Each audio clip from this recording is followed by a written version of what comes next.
So if you weren't exactly a fan of the music that was just playing, you don't have to worry about it anymore. I mean, if you are a fan of the music, I'd ask you to stick around because I think you might enjoy what's going on. Welcome back to Paper Cuts, everyone. Last week we didn't have a show because I had to sing for a choir concert, but rest assured, this week I am back and ready to go for as much time as I have.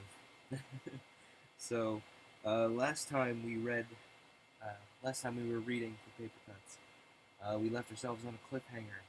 So if you missed out on the first part of this story, I'm gonna give you the general. How do you say? What's the word I'm looking for? I'm gonna give you the general. What is the word I'm looking for? I have a word in my brain and it's just not giving me it. The general what's happening in the story, in case you missed out. But uh, the general summary. But if you want the full story, there's always a stream VOD over over on my YouTube, Glacier Nestor. Just go look it up. There should be a playlist of me reading books where I did a bunch of visual novels on Twitch live streams, and now I'm putting paper cuts in there. But anyway, the long and short of what you missed is a young man finds himself on an expedition into the Antarctic, as I recall, and this professor shows up, and they find themselves in. This professor has figured out how to concentrate the essence of life from the natural light coming from the sun, and as such, he. What did he do? As such, he uses these life rays to accelerate human evolution, essentially, because he makes people grow really quickly, grow up much more quickly than the average person, such that they live an entire life and they grow to be adults within at least a few days, as I recall. And so he's accelerated human evolution to such a great degree that there are two people who can move between dimensions, and they are one wants to aid the humans they have left behind, and one wants to subjugate them. And so they're in a fight, and their names are Adam and Eve because biblical parallels, I suppose. But anyway, getting back into the story, last we left off, Northwood, our hero, found himself in the lab of Adam, where he had built a death ray, and he's trying to stop Adam from doing some sort of nefarious thing. Escapes my memory at the moment. Getting back to the story. Northwood paused, horrified. The death ray was pointed at an inner wall of the room, which, even as he looked, crumbled and disappeared, bringing down upon him dust more foul than any obscenity the bowels of the earth might yield. In an instant the black cone ate through the outer parts of the building, where crashing stone and screams that were more horrible because of their shortness followed the ruin that swept far into the fair reaches of the valley. The paralyzing odor of decay took his breath, numbed his muscles, until all of that huge building, the wall behind him, and one small section of the room by the doorway alone, remained whole. He was trying to nerve himself to reach for the lever, close to that quiet, formless thing still partly draped over the machine, when a faint sound in the door electrified him. At first he dared not look, but his own name, spoken almost in a gasp, gave him courage. Altalia lay on the floor, apparently untouched. He jerked the lever violently before running to her, exultant with the knowledge that his own efforts to keep the ray from the door had saved her. "And you're not hurt?" He gathered her close. "John, I saw it get at him." She pointed to a new mound of moldy clothes on the floor. "Oh, it's hideous for me to be so glad. He was going to destroy everything and everyone except me. He made the ray projector for that one purpose." Northwood looked over the pile of putrid ruins, which a few minutes ago had been a building. There wasn't a wall left intact. His intention, it's accomplished, Natalia, said something. Let's get out before more stones fall. In a moment they were in the open. An ominous stillness seemed to grip the very air, the awful silence of the polar wastes, which lay not far beyond the mountains. "How dark it is, John," cried Alcana. "Dark and cold." "The sunshine projector! It must have been destroyed. Look, the golden light, it's disappeared." "And the warm air of the valley will lift immediately. That means a polar blizzard." She shuddered and clung closer to him. "I've seen Antarctic storms, John. They're death." Northwood avoided her eyes. "There's the sunship. We'll give the ruins the once-over in case there are any survivors, and then we'll save ourselves." Even a cursory examination of the moldy piles of stone and dust convinced them there could be no survivors. The ruins looked as though they had lain in those crumbling piles for centuries. Northwood, smothering his repugnance, stepped among them, among the green, slimy stones and the unspeakable, revolting debris, staggering back and faint and shocked when he came upon dust that was once human. "Good heavens," groaned, hands over his eyes. "We're alone, I'll tell you. Alone in a charnel house. The laboratory housed the entire population, didn't it?" Charnel. Question of the day, what's that mean? Charnel, no definition found. Thank you. Useful. "Yes, needing no sleep or food, we didn't need houses. We all worked here under Dr. Munson's generalship and lately under Adams like a little band of soldiers fighting for a great cause." "Let's go to the sunship, dearest."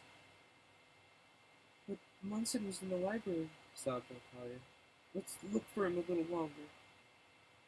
Sudden remembrance came to Northwood. "No, Altalia.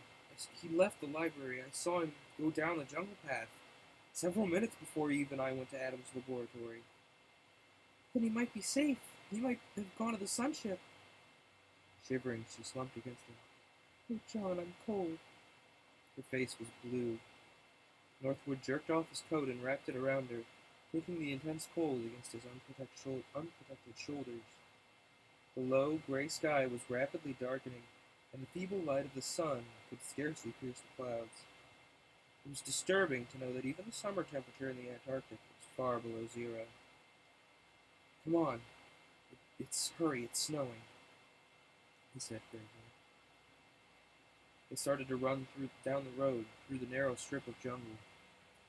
The death ray had cut huge swaths in the tangle of trees and vines, and now areas of heaped debris, livid with the colors of recent decay, exhaled a mephitic humidity altogether alien to the snow, that fell in soft, slow flakes. Mephitic? What's that word? Mephitic, especially of a gas or vapor. Foul-smelling or noxious. From late Latin, mephiticus. From mephitis, noxious exhalation. Neat. That's a good word. Each hesitated to voice the new fear. Had the sunship been destroyed? By the time they reached the open field, the snow stung their flesh like sharp needles, but it wasn't yet thick enough to hide them from a hideous fact. The sunship was gone. It may have occupied one of several black foul areas on the green grass where the searching death ray made the very soil putrefy and the rocks crumble into shocking dust. Northwood snatched Altalia to him, too full of despair to speak. A sudden terrific flurry of snow whirled around them, and they were almost blown from their feet by the icy wind that tore over the unprotected field. "It won't be long," said Altalia faintly. "Freezing doesn't hurt, John, dear." "It isn't fair, Altalia. There never would have been such a marriage as ours. Dr. Munson searched the world to bring us together." "For a scientific experiment. I'd rather die, John. I want an old-fashioned home, a Black Age family. I want to grow old with you and leave the earth to my children. Or else I want to die here now, under the kind white blanket the snow is already spreading over us." She drooped in his arms. Clinging together, they stood in the howling wind, looking at each other hungrily, as though they would snatch from death this one last picture or the other. Northwood's freezing lips translated some of the futile words that crowded against them. "I love you because you're not perfect. I hate perfection." "Yes, perfection's the only hopeless state, John. That's why Adam wanted to destroy, so that he might build again." They were sitting in the snow now, for they were very tired. The storm began whistling louder, as though it were only a few feet above their heads. "It sounds almost like the sunship," said Altalia drowsily. "It's only the wind. Hold your face down so it won't strike your face, so it won't strike your flesh so cruelly." "I'm not suffering. I'm getting warm again." She smiled at him sleepily. Pro tip: that's a bad sign. When you feel like you're getting warm again, it's your body giving up on feeling cold, and it's a sign of hypothermia creeping in. So, pro tip: that's a bad. Little icicles began to form on their clothing, and the powdery snow frosted their uncovered hair. Suddenly came a familiar voice. I don't even know how to say that. I'm sorry. You guys just get random throat noises. Everybody's favorite. Dr. Munston stood before them, covered with snow until he looked like a polar bear. "Get up, quick, to the sunship." He seized Altalia and jerked her to her feet. She looked at him sleepily for a moment, then threw herself at him and hugged him frantically. "You're not dead?" Taking each by the arm, he half dragged them to the sunship, which he'd landed only a few feet away. In a few minutes he had hot brandy for them, and while they sipped greedily he talked, between working the sunship's controls. "No, I wouldn't say it was a lucky moment that drew me to the sunship. When I saw Eve trying to charm John, I had what you American slangers call a hunch, which sent me off to the sunship to get it off the ground so that Adam couldn't commandeer it.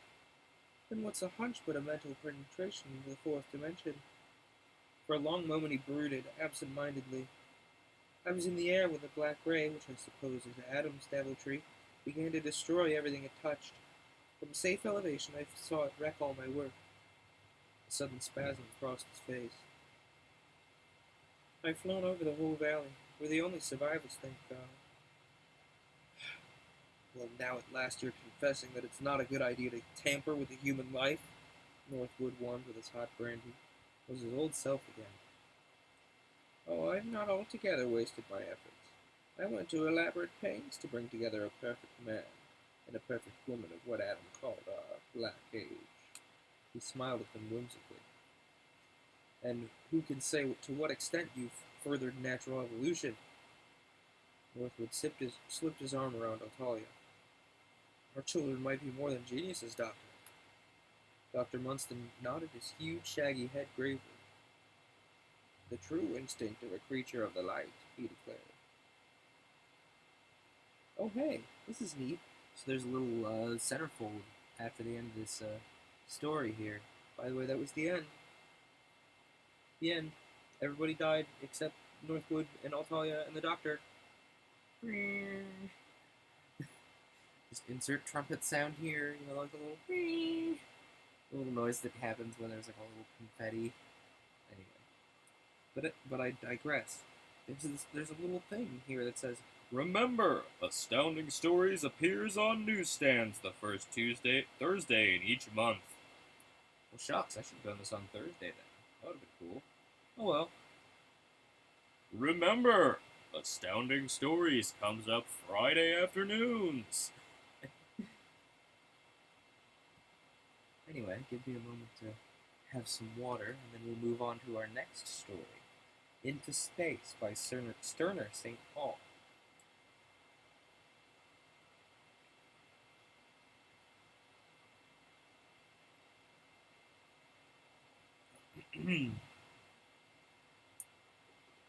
Many of my readers will remember the mysterious radio messages, which were heard by both amateur and professional shortwave operators during the nights of the 23rd and 24th of last September. And even more will remember the astounding discovery made by Professor Montesquieu of the Lick Observatory on the night of September the 25th. At the time, some inspired writers tried to connect the two events, maintaining that the discovery of the fact that Earth had a new satellite, coincident with the receipt of mysterious messages, was evidence that the new planetoid was inhabited, and that the messages were attempts on the part of the inhabitants to communicate with us.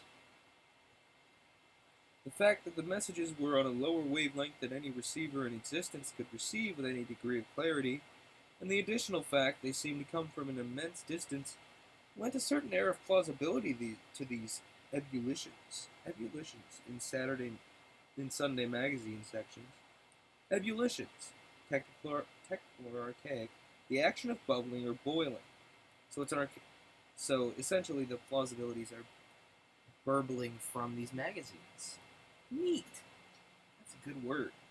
It is literally listed in the dictionary as archaic, though, so maybe don't use it in your writing. Anyway, yes. For some weeks, the feature writers harped on the subject, but the hurried construction of new receivers which could work on a lower wavelength yielded no results, and the solemn pronouncements of astronomers to the effect that a new celestial body could by no possibility have an atmosphere on account of its small size finally put an end to this talk. So the matter lapsed into oblivion. While quite a few people will remember the two events I've noted, I doubt whether there are 500 people alive who will remember anything about the disappearance of Dr. Livermore of the University of Calveda on September 23rd. He was a man of some local prominence, but he had no more than a local fame, and few papers outside of California even noted the event in their columns. I don't think that anyone ever tried to connect up his disappearance with the radio messages or the discovery of the new earthly satellite, and yet the three events were closely bound up together, and but for the doctor's disappearance, the other two would never have happened. Dr. Livermore taught physics at Calvada, or at least he taught the subject when he remembered he had a class and felt like teaching. Can't relate. I'm not a teacher, but I've done that to myself a few times. Where, oh, hey, I like doing this thing. I need to remember that this thing is at this time. Really a bad habit of mine. I'm working on it. Anyway, his students never knew that whether he'd appear at class or not, but he always passed everyone who took his courses, and so, of course, they were always crowded. The university authorities used to remonstrate with him, but his ability as a research worker was so well known and recognized that he was essentially allowed to go about as he pleased. He was a bachelor who lived alone and who had no interest in life, as far as anyone knew, outside his work. I first made contact with him when I was a freshman at Calvada, and for some unknown reason, my phone decided to ring. Thank you. Don't mind me just silencing my phone. As I was saying, and for some unknown reason, he took a liking to me. My father had insisted that I follow in his footsteps as an electrical engineer, and since he was paying my bills, I had to make a show at studying engineering while I clandestinely pursued my hobby, literature. Dr. Livermore's courses were the easiest in the school, and they counted as science, so I regularly registered for them, cut them, and attended a class in literature as an auditor. That's one way of going about it. The doctor used to meet me on campus and laughingly scold me for my absence. He was really in sympathy with my ambition, and regularly gave me passing marks on my units of credit, without regard to my attendance, or rather, the lack of it. Oops, sorry, dropped something. Anyway, when I graduated from Calvada, I was theoretically an electrical engineer. Practically speaking, I had a pretty good knowledge of contemporary literature, and knew almost nothing about my so-called profession. I stalled around my dad's office for a few months, until I landed a job as a cub reporter on the San Francisco Graphic, and then I quit him cold. When the storm blew over, Dad admitted that you couldn't make a silk purse out of a sow's ear, and agreed with a grunt to my new line of work. He said that I'd probably be a better reporter than an engineer anyway, because I couldn't by any possibility be a worse engineer, and let it go at that. However, I digress. It has nothing to do with the story. It just explains how I became a, rather. It just explains how I came to be acquainted with Dr. Livermore in the first place, and why he sent for me on September the 23rd, or the 22nd, in the second place. The morning of the 22nd, the city editor called me in and asked me if I knew old liver pills. He says he's got a good story ready to break, but he won't talk to anyone but you, went on Barnes. I offered to send out a good man for old liver pills. When old liver pills start a story, it ought to be good, but all he got was a high-powered bawling out. He said he talked to you and no one, and would just as soon talk to no one as me any longer. And then he hung up. You better take a run out to Calvada, see what he's got to say. I'm going to have a good man rewrite your drivel when you get back. I was more or less used to that sort of talk from Barnes, so I didn't give it any mind. I drove my flivver. Is that just a colloquialism? Flivver, informal or dated, a cheap car or aircraft, especially one in bad condition. So it's a beater, basically. Alright, cool. Neat words. We're learning neat words today. I drove my flivver down to Calvada and asked for the doctor. Dr. Livermore? Said the bursar. Why, he hasn't been around here for the last 10 months. This is a sabbatical year. He's spending it on a ranch. He owns up at Hat Creek near Mount Lassen. You'll have to go up there if you want to meet him. I knew better than to report back to Barnes without the story, so there was nothing else to do but drive up to Hat Creek, and a long, hard drive it was. I made Reading late that night, and the next day I drove on to Bernie and asked for directions to the doctor's ranch. So you're going up to Doc Livermore's, are you? Asked the postmaster, my informant. Have you got an invitation? I assured him that I did. It's a good thing, because he doesn't allow anyone on his place without one. I'd like to go up there myself and see what's going on, but I don't want to get shot at like old Pete Johnson did. We tried to drop in on the dock, pay him a little call. There's something mighty funny going on up there. Naturally, I tried to find out what was going on. Oh wait, no, this is still the guy talking. Naturally, I tried to find out what was going on, but evidently the postmaster... No, it's not talking. I promise I can read, everyone. Naturally, I tried to find out what was going on, but evidently the postmaster, who was also the express agent for that matter, didn't really know. All he could tell me was that a lot of junk had come for the doctor by express mail, and that a lot more had been hauled in by truck from Reading. Well, what sort of junk? I asked him. Almost everything, Bob. Sheet steel, machinery, batteries, cases of glass, heaven knows what else. It's been going on ever since he landed there. He's got a bunch of people working for him, and he doesn't let a white guy on the place. Okay, full disclosure. This says he's got a bunch of Indians working for him and he doesn't let a white guy in the place. Didn't feel comfortable reading that. So if that looked confusing, that's why. Anyway, continuing. Forced to be satisfied with this meager information, I started old Lizzie and let out for the ranch. After I turned off the main trail, I met no one until the ranch house was in sight. As I rounded a bend in the road, which brought me inside of the building, I was forced to put on my brakes at top speed to avoid running into a chain which was stretched across the road. One of his workers, armed with a Winchester rifle, stood behind it, and when I stopped, he came up and asked me my business. My business is with Dr. Livermore, he said tartly. You have letter? No. You don't have letter? You don't see doctor, he replied, and walked stolidly back to his post. This is absurd. And I drove Lizzie up the chain. I saw that it was merely hooked to a ring at the end, and climbed out and started to take it down. A 30-30 bullet embedded itself in the post at an inch or two from my head, and I pretty quickly changed my mind about taking down that chain. You don't have a letter? You don't see the doctor, said the worker laconically as he pumped another shell into his gun. I was balked until I noticed a pair of telephone wires running from the house to the tree to which one end of the chain was fastened.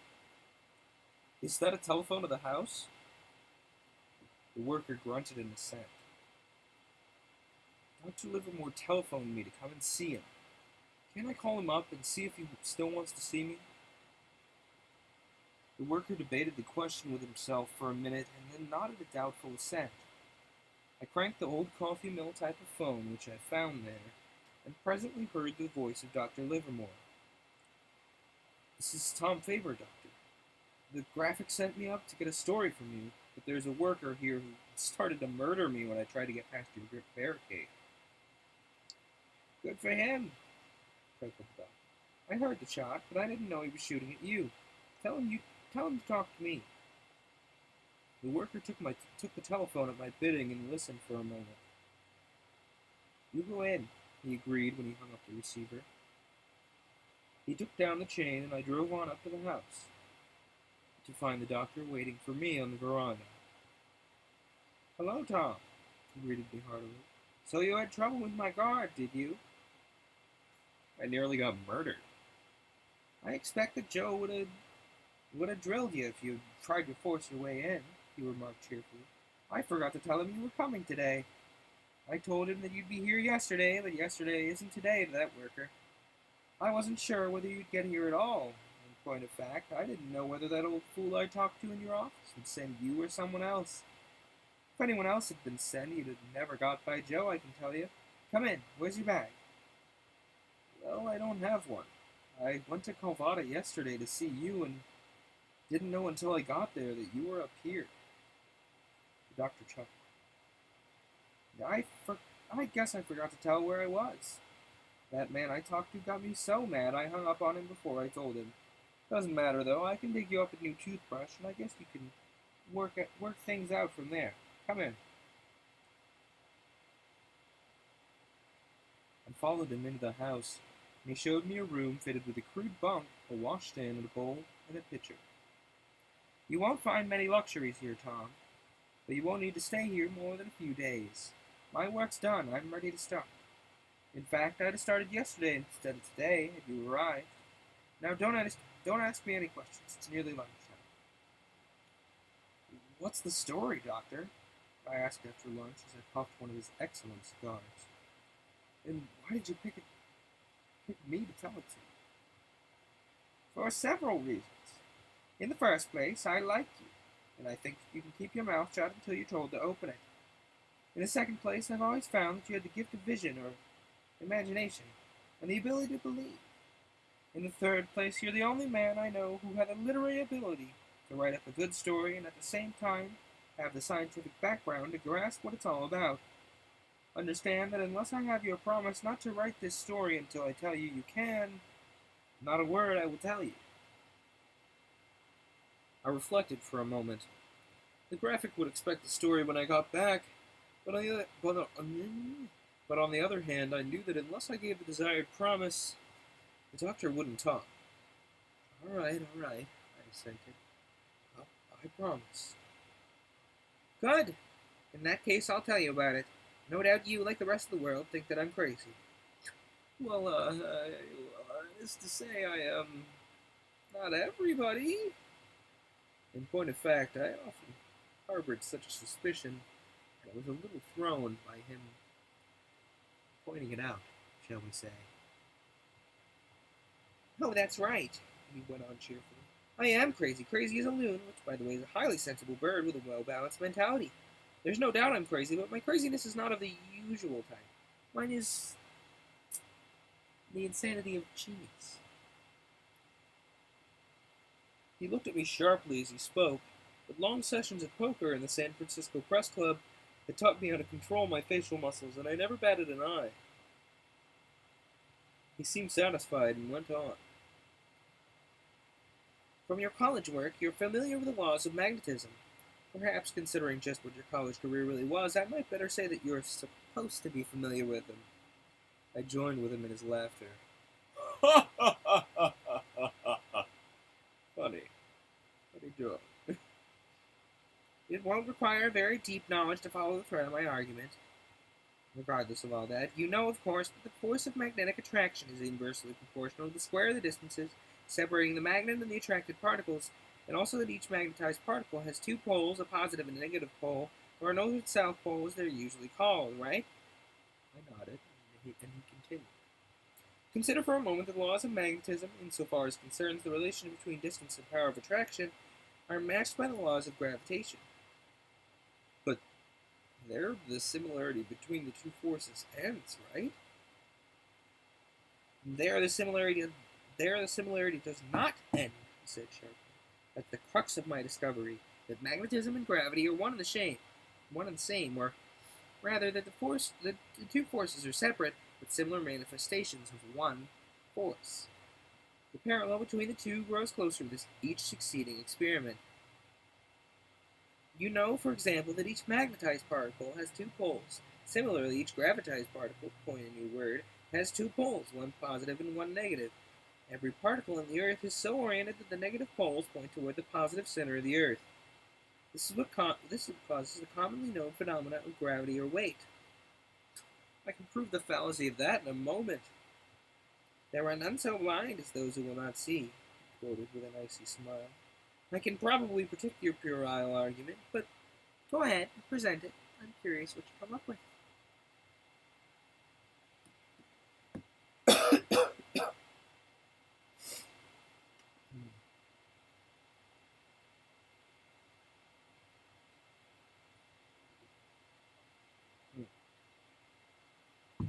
Well, if two magnets are placed so that the north pole of one is in juxtaposition to the south pole of the other, they'll attract one another.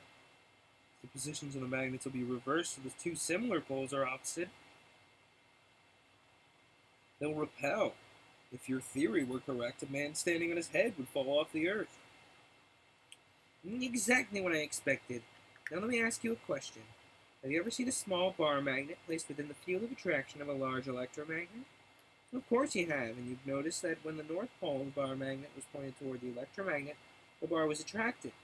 However, when the bar was reversed and the south pole pointed toward the electromagnet, the bar was still attracted. You doubtless remember that experiment. But in that case, the electromagnet had such a great magnetism, the polarity of the smaller magnet was reversed. Exactly. And the field of gravity of the Earth is so great, compared to the gravity of a man, that when he stands on his head, his polarity is instantly reversed. I nodded. His explanation was too logical to pick a flaw in it, for that matter. Anyway, if that same bar magnet were held in the field of the electromagnet, with its north pole pointed toward the magnet, and then by the action of some outside force with sufficient power, its polarity were reversed, the bar would be repelled. If the magnetism were neutralized and held exactly neutral, it would be neither repelled nor attracted, but would only act as the force of gravity impels it. Is that correct? Well, that's perfectly clear. That, then, paves the way for what I had to tell you. I've developed an electrical method of neutralizing the gravity of a body within the field of the Earth, and also, by a slight extension, a method of entirely reversing its polarity. I nodded calmly. Do you realize what this means? Well, no, I replied, puzzled by his greatest. One more time, I stuttered too much there. No, I replied, puzzled by his great excitement. Man alive! It means that the problem of aerial flight is instantly revolutionized. The area of interplanetary travel is at hand. Suppose I construct an airship and then render it neutral to gravity. It would weigh nothing, absolutely nothing. The tiniest propeller would drive it at an almost incalculable speed with a minimum consumption of power, for the only resistance to its motion would be the resistance to the air. If I were to reverse the polarity, it would be repelled from the Earth with the same force with which it's now attracted, and it would rise with the same acceleration as a body falls toward the Earth. It could travel to the moon in 2 hours and 40 minutes. But air resistance would... There's no such air a few miles from the Earth. Of course, I don't mean such a craft could take off from the Earth and land on the moon 3 hours later. There's two things that would interfere with that. One of these is the fact that the propelling force, the gravity of the Earth, would diminish as the square of the distance from the center of the Earth, and the other is when the band of neutral attraction, or perhaps repulsion, between the Earth and the moon had been reached. it'd be necessary to decelerate so as to avoid a smash-on landing. I've been over the whole thing and found that it would take about 29 hours and 52 minutes to take the whole trip. The entire thing is perfectly possible. In fact, I've asked you to witness and report the first interplanetary trip to be made.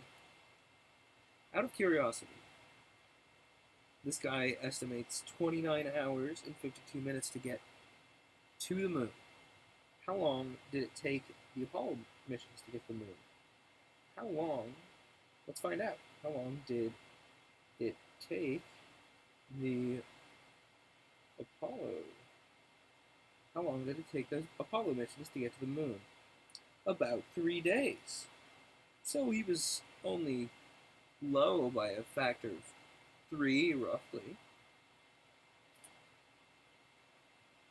Yeah, Apollo 8 took 69 hours and 8 minutes to enter orbit around the moon, and Apollo 11 took 75 hours and 56 minutes.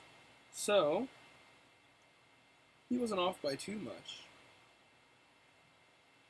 Well, he was off by a factor of 3, but regardless. This is a more exotic propulsion system than making things explode hard enough that they throw you off the Earth. Anyway, have you constructed such a device? My spaceship is finished and ready for your inspection. If you'll come with me, I'll show it to you. Hardly knowing what to believe, I followed him from the house and to a huge barn-like structure over 100 feet high which stood nearby. He opened the door and switched on a light, and there before me stood what looked at first glance to be a huge artillery shell, but of a size larger than any I'd ever seen made. It was constructed of sheet steel, and while the lower part was solid, the upper sections had huge glass windows set in them. On the point was a mushroom-shaped protuberance. It measured perhaps 50 feet in diameter, and was 140 feet high, the doctor informed me. A ladder led from the floor to a door about 50 feet from the ground. I followed the doctor up the ladder and into the space flyer. The door led us into a comfortable living room through a double-door arrangement. The whole hall beneath us, explained the doctor, is filled with batteries and machinery, except for a space in the center, where a shaft leads to a glass window in the bottom, so I can see behind me, so to speak. The space above is filled with storerooms and the air-purifying apparatus. On this level is my bedroom, the kitchen, and other living rooms, together with the laboratory and observatory. There's a central control room located on the upper level, but it needs seldom be entered, for the craft can be controlled by a system of relays from this room or from any other room in the ship. I suppose that you're more or less familiar with the imaginative stories of interplanetary travel. I nodded my assent. In that case, there's no use in going over the details of air purifying and such matters. The story writers have worked out all that sort of thing in a great detail, and there's nothing novel for my own arrangements. I carry food and water for 6 months and air enough for 2 months by constant renovation. Have you any question you wish to ask? Well, one objection I've seen frequently raised to the idea of interplanetary travel is the human body simply couldn't stand the rapid acceleration which would be necessary to attain speed to get anywhere. How'd you overcome this? My boy, my dear boy, who knows what the human body can stand? When the locomotive was first invented, learned scientists predicted the limit of speed was 30 miles an hour, as the human body couldn't stand a higher speed. Today, the human body stands a speed of 360 miles an hour without any ill effects. At any rate, on my first trip, I intend to take no chances. We know the body can stand an acceleration of 32 feet per second without trouble. That's the rate of acceleration due to gravity, and it's the rate at which the body increases speed when it falls. This is the acceleration which I will use. Hang on, is 9.8 meters per second actually 32 feet per second? 9.8 meters.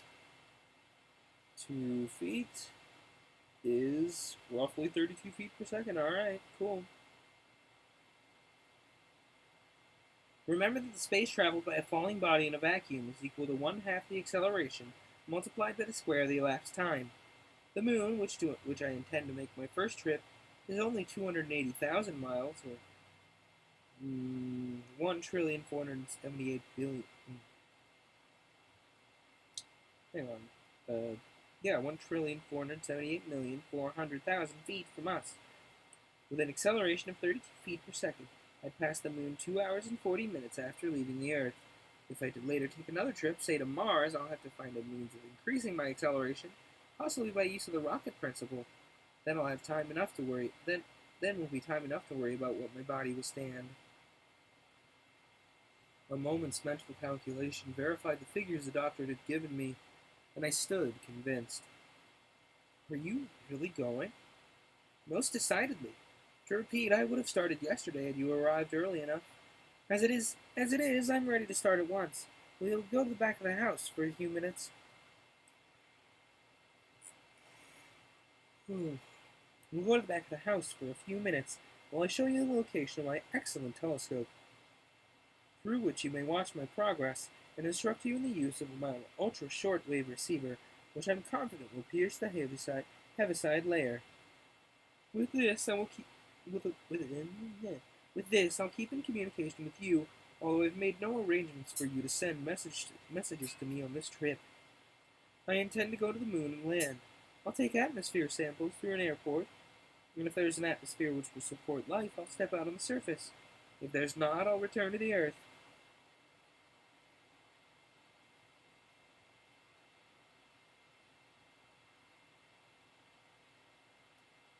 A few minutes was enough for me to grasp the simple manipulations which I have to perform, and I followed him again to the space flyer.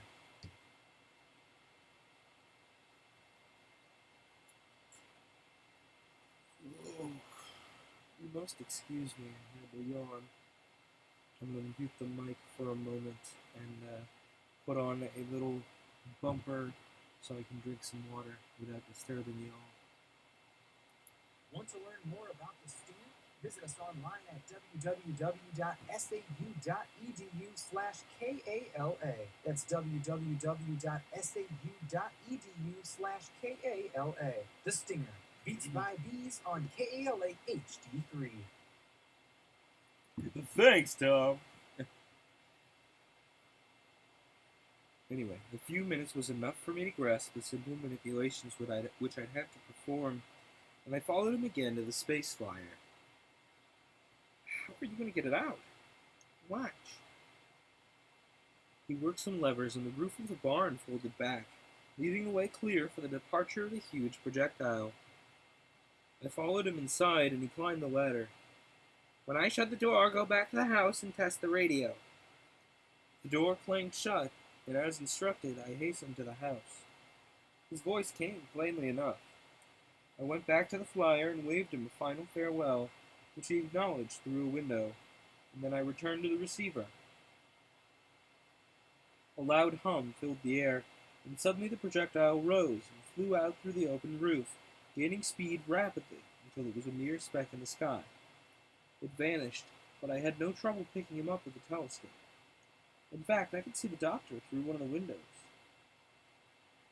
They've passed beyond the range of the atmosphere, and I find that everything's going exactly as it should. I don't feel any discomfort, and my only regret is that I didn't install a transmitter in the house so you could talk to me. But there's no real necessity for it. I'm going to make some observations now. I'll call you again with a report of progress for half an hour. For the rest of the afternoon and all of that night, I received his messages regularly, but with the coming of daylight they began to fade. By 9 o'clock I'd only get a word here and there. By noon I couldn't hear a darn thing. I went to sleep, hoping that night would bring better reception, and I wasn't disappointed. About 8 o'clock I received a message, rather faintly, but nonetheless distinctly. I regret more than ever that I didn't install a transmitter, so that I could learn from you whether you're receiving my messages. I have no idea whether you can hear me or not, but I'll keep on repeating this message every hour while my battery holds out. It's now 30 hours since I left the Earth, and I should be on the moon, according to my calculations. But I'm not, and I never will be. I'm caught at the neutral point where the gravity of the Earth and moon are exactly equal. I had relied on my momentum to carry me over to this point. Once over it, I expected to reverse my polarity and fall on the moon. My momentum did not do so. If I keep my polarity as it was then when I left the Earth, both the Earth and the Moon repel me. If I reverse it, they both attract me. And again, I cannot move.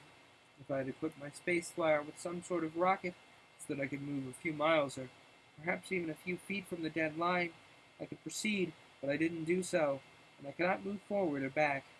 Apparently, I'm doomed to stay here until my air gives out. Then my body, entombed in my spaceship, will endlessly circle the Earth as a satellite until the end of time. There's no hope for me, for long before a duplicate of my device, equipped with rockets, could be constructed and come to my rescue, my air would be exhausted. How long did this thing take you to build? Because you said you had 2 months worth of air. Goodbye, Tom. You can write your story as soon as you wish. I'll repeat my message in 1 hour. Goodbye. At 9 and 10 o'clock, the messages were repeated. And at 11, it started again. But after a few sentences, the sound suddenly ceased, and the receiver went dead. I thought the fault was with the receiver. I toiled feverishly with the rest of the night, but without result. I learned later that the messages heard all over the world ceased at the same hour. The next morning, Professor Montesquieu announced his discovery of the world's new satellite. That was a good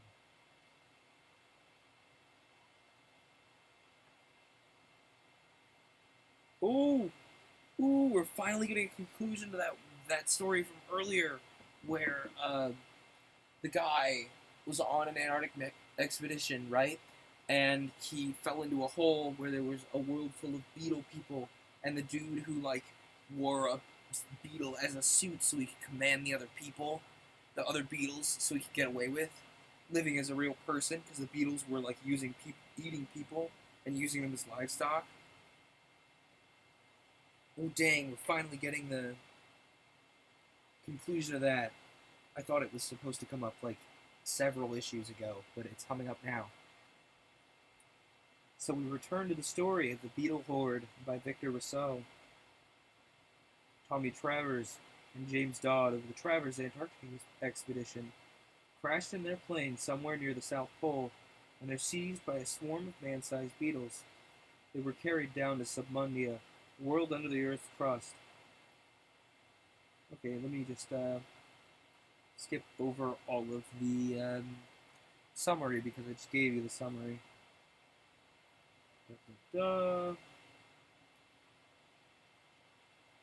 Chapter 7, Through the Inferno. Fortunately, the monster miscalculated its leap. The huge legs, whirling through the air, came within a few inches of Tommy's head, but passed over him, and the mantis plunged into the stream. Instantly the water was alive with leaping things, with faces of such grotesque horror that Tommy sat paralyzed in its rocking shell, unable to avert his eyes. So if you don't remember, when the story last left us on a cliffhanger, a giant praying mantis was leaping at our intrepid hero Tommy here, and now it's revealed that the mantis jumped directly into the stream and was devoured. But anyway, continuing. Things no more than a foot or two in length, to judge from the slender, eel-like bodies that leapt into the air, but things with catfish heads and tentacles, and eyes waving on stalks. Things with claw-like appendages to their ventral fins, and mouth that widens to fearful size, so that the whole head seemed to disappear above them, disclosing fangs like wolves. Instantly the water was churned in the phosphorescent fire, as they precipitated themselves upon the struggling mantis, whose enormous form, extending halfway from shore to shore, was covered with the river monsters, gnawing, rending, and tearing. Luckily, the struggles of the dying monster carried it downstream instead of up. In a few moments, the immediate danger had passed, and suddenly Hadito awoke, sat up. Where are we? Oh, I can see! Something has burned away from my eyes. I know this place. A wise man of my people once came here and returned to tell of it. We must go on. Soon we'll be safe in the wide river, but there's another way that leads to here. We must go on. Even as she spoke, they heard the distant rasping of the beetle legs, and before the shells were well in mid-current, they saw the beetle horde coming round a bend. In front of them, Bram, reclining on his shell couch, and drawn by the 8 trained beetles. Bram saw the fugitives, and a roar of ironic mirth burst from his lips, resounding high over the strident rasping of the beetle legs, and roaring over the marshes. "I've got you, Dodd and Travers!" His trained beetles hovering over the shell canoes as he bellowed. "You thought you were clever, but you're still at my mercy. Now's your last chance, Dodd. I'll save you if you submit to me, if you admit that there were fossil monotremes before the Pleistocene epoch. Come now, it's so simple. Say it after me, a marsupial lion." "You go to hell!" yelled Dodd, nearly upsetting his shell as he shook his fist at his enemy. High above the rasping sound came Bram's shrill whistle. Just barely audible to human ears, though probably sounding like the roar of thunder to those beetles. There was no need to wonder what it was. It was like a call to slaughter.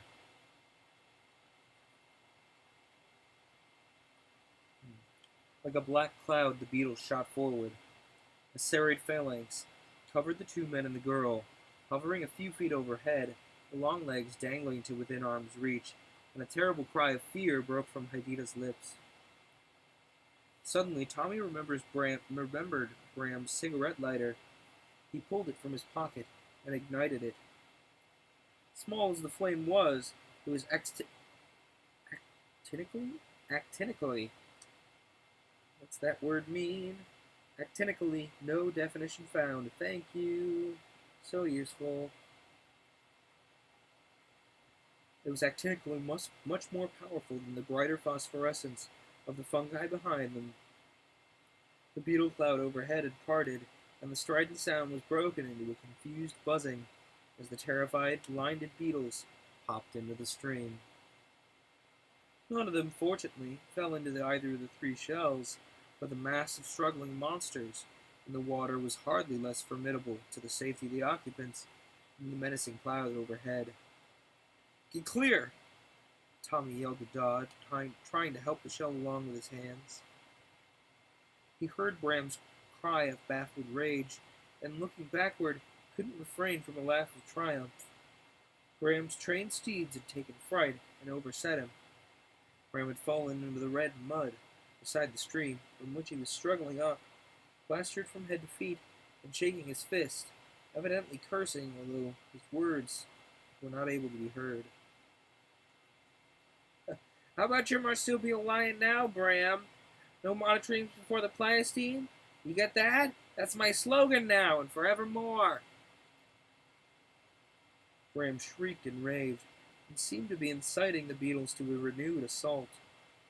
The air was still thick with them, but Tommy was waving the cigarette lighter in a flaming arc which cleared the way for them. Then suddenly came disaster. The flame went out. Tommy closed the lighter with a snap and opened it. In vain, unfortunately. In his excitement, he must have spilled all the contents, or it would no longer catch. Bram saw and yelled his derision. The beetle cloud was thickening, and Tommy, now abreast of his companions on the widening stream, saw the imminent end. And then once more fate intervened, for leaping through the air, out of the places where they had lain concealed, 6 mantises launched themselves at their beetle prey. These awful bounds of the long-legged monsters, scourges of the insect world, carried them clear from one bank to the other, fortunately for the occupants of the shells. In an instant, the beetle cloud dissolved, and it all happened in a few seconds. Before Dodd or Tommy had quite taken in the situation, the mantises, each carrying a victim in its grooved legs, had vanished like the beetles. There was no sign of Bram. 3 were alone on the face of the stream, which went swirling upward into renewed darkness. Tommy saw Dodd bend toward Hydita as she lay on her shell couch, and he heard the sound of a noisy kiss. and then once more he lay in the hollow of his shell, with a feeling that nothing could happen in the future that could be worse than what they had passed through. Days went by, days when the sense of dawning freedom filled their hearts with hope. Idita told Dot and Tommy that according to the legends of her people, the river ran into the world from which they had been driven by the floods ages ago. There had been no further signs of Bram or the beetle horde, and Dot and Tommy surmised that it had been disorganized by the attack of the mantises, and that Bram was engaged in regaining his control over it. But neither of them believed that the respite would be a long one, and for that reason they rested ashore, only for the briefest intervals, just long enough to snatch a little sleep, and to eat some of the shrimps that Hydita was adept at finding, or to pull some juicy fruit surreptitiously from a tree. Incidents they were, nevertheless, during those days. For hours their shells were followed by the school of the luminous river monsters, which nevertheless made no attempt to attack them. And once, hearing a cry from Hydita, as she was gathering shrimps, Dot ran forward to see her battling furiously with a luminous scorpion 8 feet in length that had sprung at her from its lurking place behind a pear shrub. Dot succeeded in stunning and dispatching the monster without suffering any injury from it, but the strain of the period was beginning to tell on all of them. Worst of all, they seemed to have left all the luminous vegetation behind them, and were entering a region of almost total darkness, in which Hydita had to be their eyes. Something happened to the girl's sight in the journey over the petrol spring. As a matter of fact, the third, or nictating membrane, which humans of Submundia possessed in common with birds, had been burned away. Hydita could see ever as well in the dark, but she could bear more light than formerly as well. Unobtrusively, she assumed command of the party, and anticipated their wants, dug shrimps in the darkness, and fed Tommy and Dodd with her own hands. Good heavens, what a girl, breathed Dodd to his friend. I've always had the reputation of being a woman-hater, Tommy, but once I get that girl to civilization, I'm going to take her to the nearest little church around the corner in record time. Well, I wish you luck, old man, I'm sure, answered Tommy. Dodd's words didn't seem strange to him. Civilization was growing rather remote, and Broadway seemed like a memory of some previous incarnation. The river was growing narrower again, and swifter too. On the last day or night of their journey, though they didn't know that it was to be their last, they swirled so fiercely that it threatened every moment to overset their beetle shells. Suddenly Tommy began to feel giddy, and he gripped the side of his shell with his hand. Tommy, we're going round, shouted Dodd in front of him.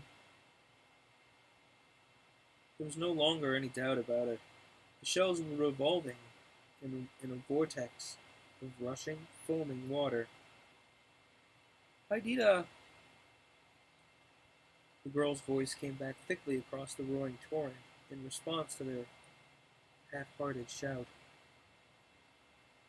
The circles grew smaller, and Tommy knew that he was being sucked nearer and nearer to the edge of some terrific whirlpool in that inky blackness. Now he could no longer hear Dodd's shouts, and the shell was tipping so that he could feel the water rushing along the edge of it. But for the exercise of centrifugal force, he would have been flung from his perilous seat, for he was leaning inward at an angle of 45 degrees.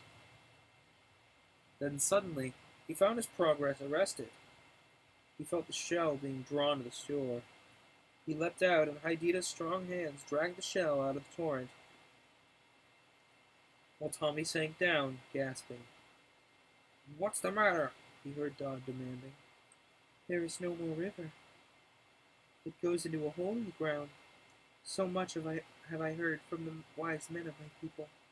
They say that it is near such a place that they fled from the flood in years gone by. Then we're near safety. That river must emerge as a stream somewhere in the upper world, Dodd. I wonder where the road lies.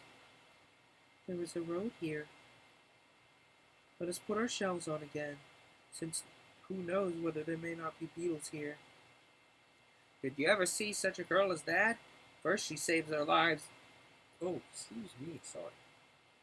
First she saves our lives, and then she thinks of everything. Good heavens, she'll remember my meals and wind my watch for me, and... But Hydita's voice, some distance ahead, interrupted Dodd's soliloquy,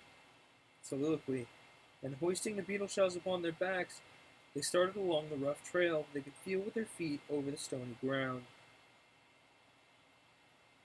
It was still dark as pitch, but soon they found themselves traveling up a sunken way that was evidently a dry watercourse, and now and again Hydita's assuring voice would come from in front of them. The road grew steeper. There could no longer be any doubt that they were ascending toward the surface of the earth. But even the weight of the beetle shells and the steepness could not account for the feeling of intense weakness that took possession of them. Time and again they stopped, panting. We must be very near the surface, Dodd. We've surely passed the center of gravity. That's what makes it so difficult, right? Said Tommy, confused. Come on, said Hydita in her quiet voice, stretching out her hand through the darkness. And despite their shame, they had to follow her. On and on, hour after hour, up the steep ascent, resting only long enough to make them realize their utter fatigue. On because Hydita was leading them, and because in the belief they were about to leave that awful land behind them, their desire lent new strength to their limbs continuously. But suddenly Hydita uttered a fearful cry. Her ears had caught what had become apparent to Dodd and Jimmy several seconds later. Far down in the hollow of the earth, increased by the echoes that came rumbling up, they heard the distant, strident rasp of the beetle swarm. Then it was Dodd's turn to support Hydita and whisper consolation in her ears. There was no thought of resting now. If they were to be overwhelmed at the last by monsters, they were meant to be overwhelmed in the upper air.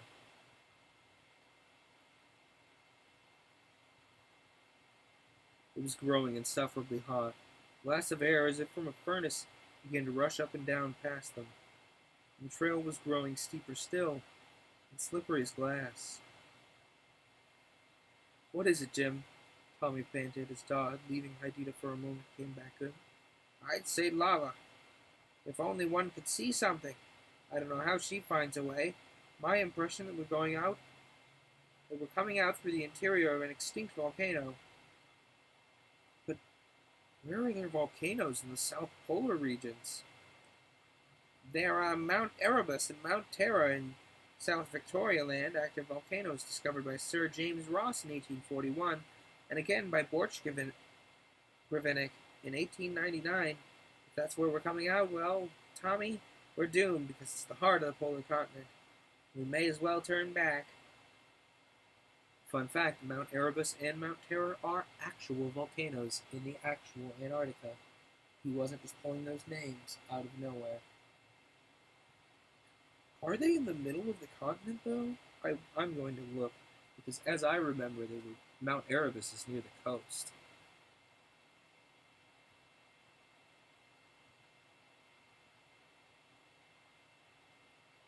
Mount Erebus in the Antarctic. Its location is on Ross Island. That's nowhere near the middle of the continent.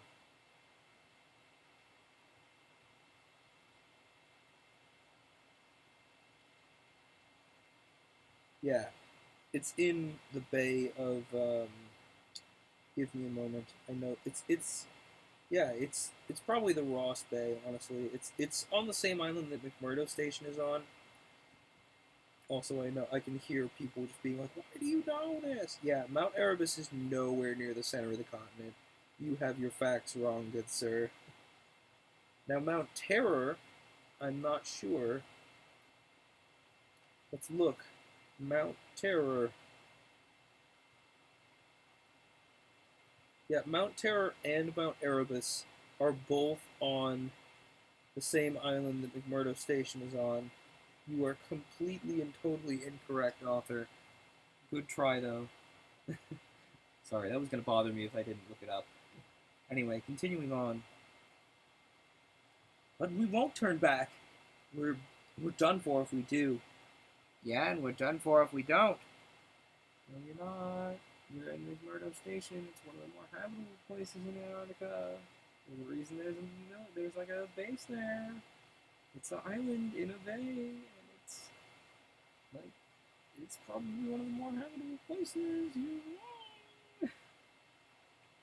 And yet they struggled on, unaware that they definitely actually had a way out.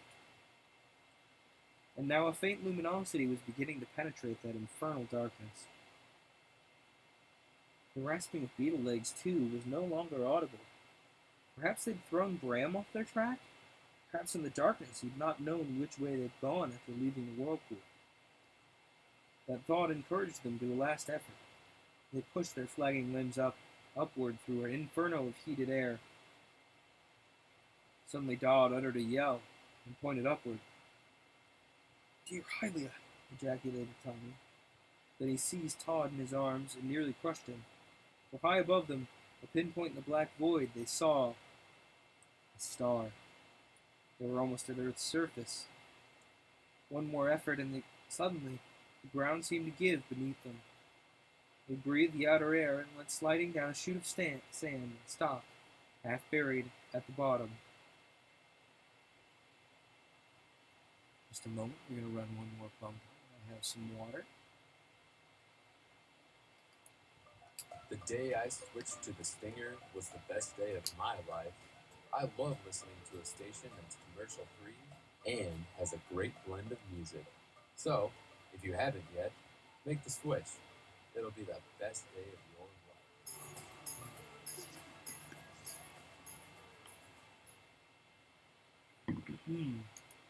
Alright then. Chapter 5, 6, and 8.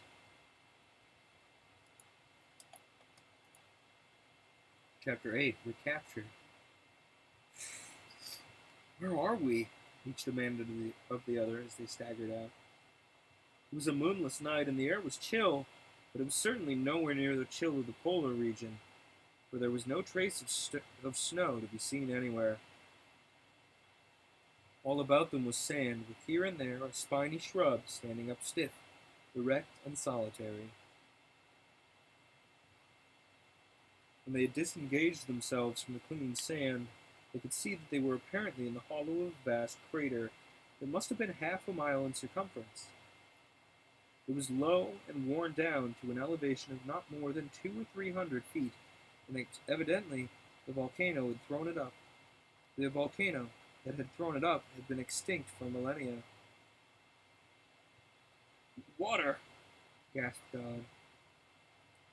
They looked all about them and couldn't see a sign of a spring anywhere, but they were both parched with thirst after their terrific climb. "We must find water, Hydita."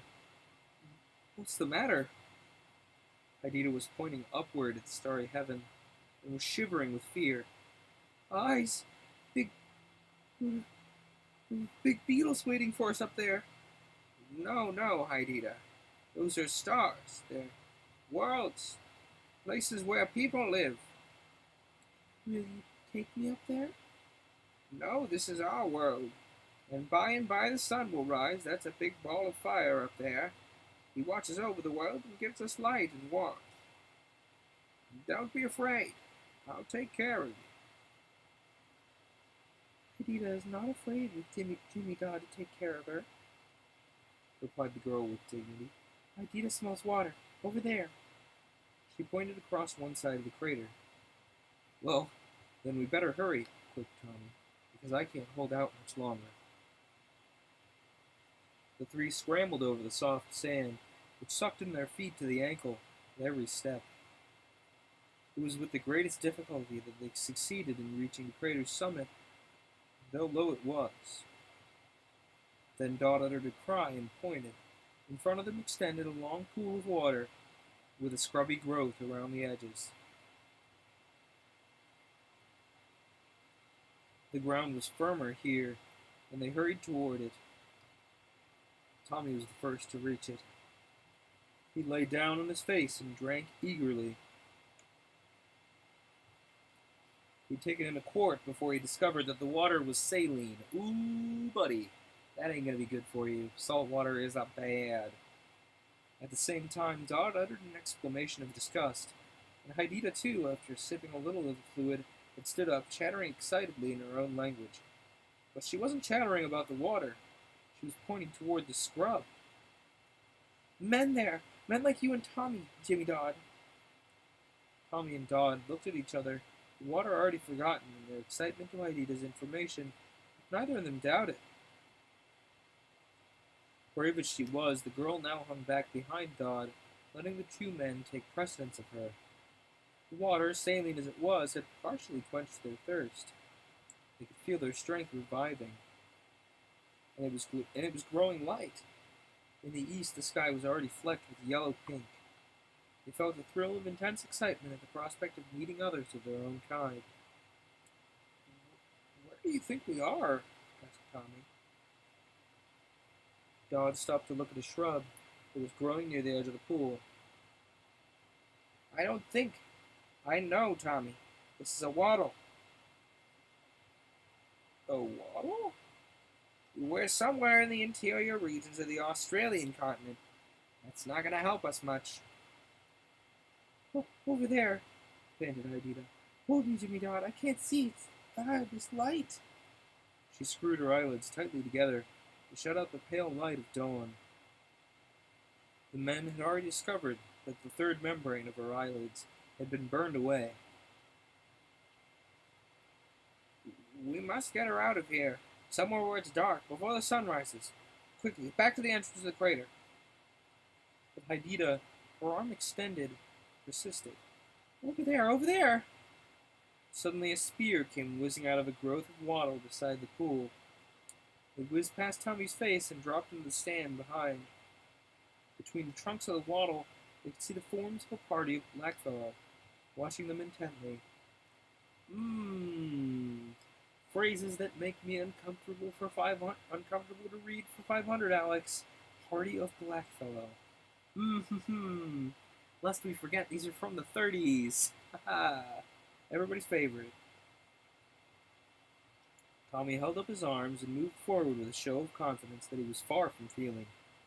After what he'd escaped in the underworld, he was in no mood to be massacred now. But the natives were evidently not hostile. It was probable the spear hadn't been aimed to kill at all. The sight of the two strange men and the pale woman, they came forward doubtfully, then more fearlessly, shouting in a language that the two men didn't know. In another moment, Tommy and Dodd were in the center of a group of wandering people. Especially Haidita. 3 or 4 women of the group had crept out of the scrub and were already examining her with guttural cries and fingering the hair garment that she wore. "Water," said Tommy, pointing to his throat and then to the pool with a frown of disgust. The natives grinned and led the 3 a short distance to a place where a large hollow had been scooped in the sandy floor of the desert. It was full of water, which was perfectly sweet to the taste. The 3 drank, and gratefully for that matter. Suddenly the edge of the sand appeared above the horizon. The edge of the sun, rather, appeared above the horizon, gilding the sand with gold. Sunlight fell upon the 3, and Haidita uttered a terrible cry of distress. She dropped upon the sand, and her hands pressed to her eyes convulsively. Tommy and Dodd dragged her into the thickest part of the scrub, where she lay, groaning. They contrived bandages from the remnants of their clothing, and these, damp with cold water, were bound over the girl's eyes, which alleviated her suffering somewhat. Meanwhile, the natives had prepared a meal of roast opossum. After their long diet of uncooked shrimp, it tasted like ambrosia to the men. Much to their surprise, Haidita seemed to enjoy it a great deal as well. The 3 squatted in the scrub among the friendly natives, discussing their situation. "These fellows will save us. It may be that we're quite near the coast, but anyway, they'll stick to us, even if only out of curiosity. They'll take us somewhere. But as soon as we get Haidita to safety, we'll have to back along our trail. We mustn't lose our direction. Suppose I was laughed at when I get back, called a liar. I tell you, we've got to have something to show to prove my statements. before I can persuade anybody to fit out an expedition into Submundia. Even those 3 beetle shells that we dropped in the crater won't be conclusive evidence for the type of mind that sits in the chairs of science today. And speaking of that, we must get those natives to carry the shells for us. I tell you, nobody will leave. What's that? Cried Tommy sharply, as a rasping sound rose above the cries of the frightened natives. But there was no need to ask. Out of the crater, 2 enormous beetles were winging their way toward them. 2 beetles larger than any of the others they had seen so far. Fully 7 feet in length, they were circling about each other and apparently engaged in a vicious battle. The fearful beaks stabbed at the flesh beneath the shells, and they alternately stabbed and drew back, all the while approaching the party, which watched them, petrified with terror. It was evident that the monsters had no conception of the presence of humans. Blinded by the sun, only one thing could have induced them to leave the dark depths of Submundia, and that was the mating instinct. The beetles were evidently rival leaders of some swarm, engaged in a duel to the death. Round and round they went in a dizzy maze, stabbing and thrusting, jaws closing in on flesh, until they dropped, close-locked in battle, not more than 20 feet from the little party of natives and our heroes, both squirming in the agonies of death. I don't think that necessarily means a swarm's on our trail, said Tommy a little later as they stood beside the shells they discarded. These 2 were strays, lost from the swarm, maddened by the mating instinct. Still, it'd do us good to wear these things for a while in case they follow us. You are right, answered Dodd as he placed one of the shells around Haidita. We've got to get this little lady to civilization. We've got to protect our lives in order to give this great new knowledge to the world. If we are attacked, you must sacrifice your life for mine, Tommy, so I can carry back the news. Righto, you bet I will, Jim, answered Tommy with alacrity. Oh, he wasn't being sarcastic. I assumed he was being sarcastic. No. Alacrity,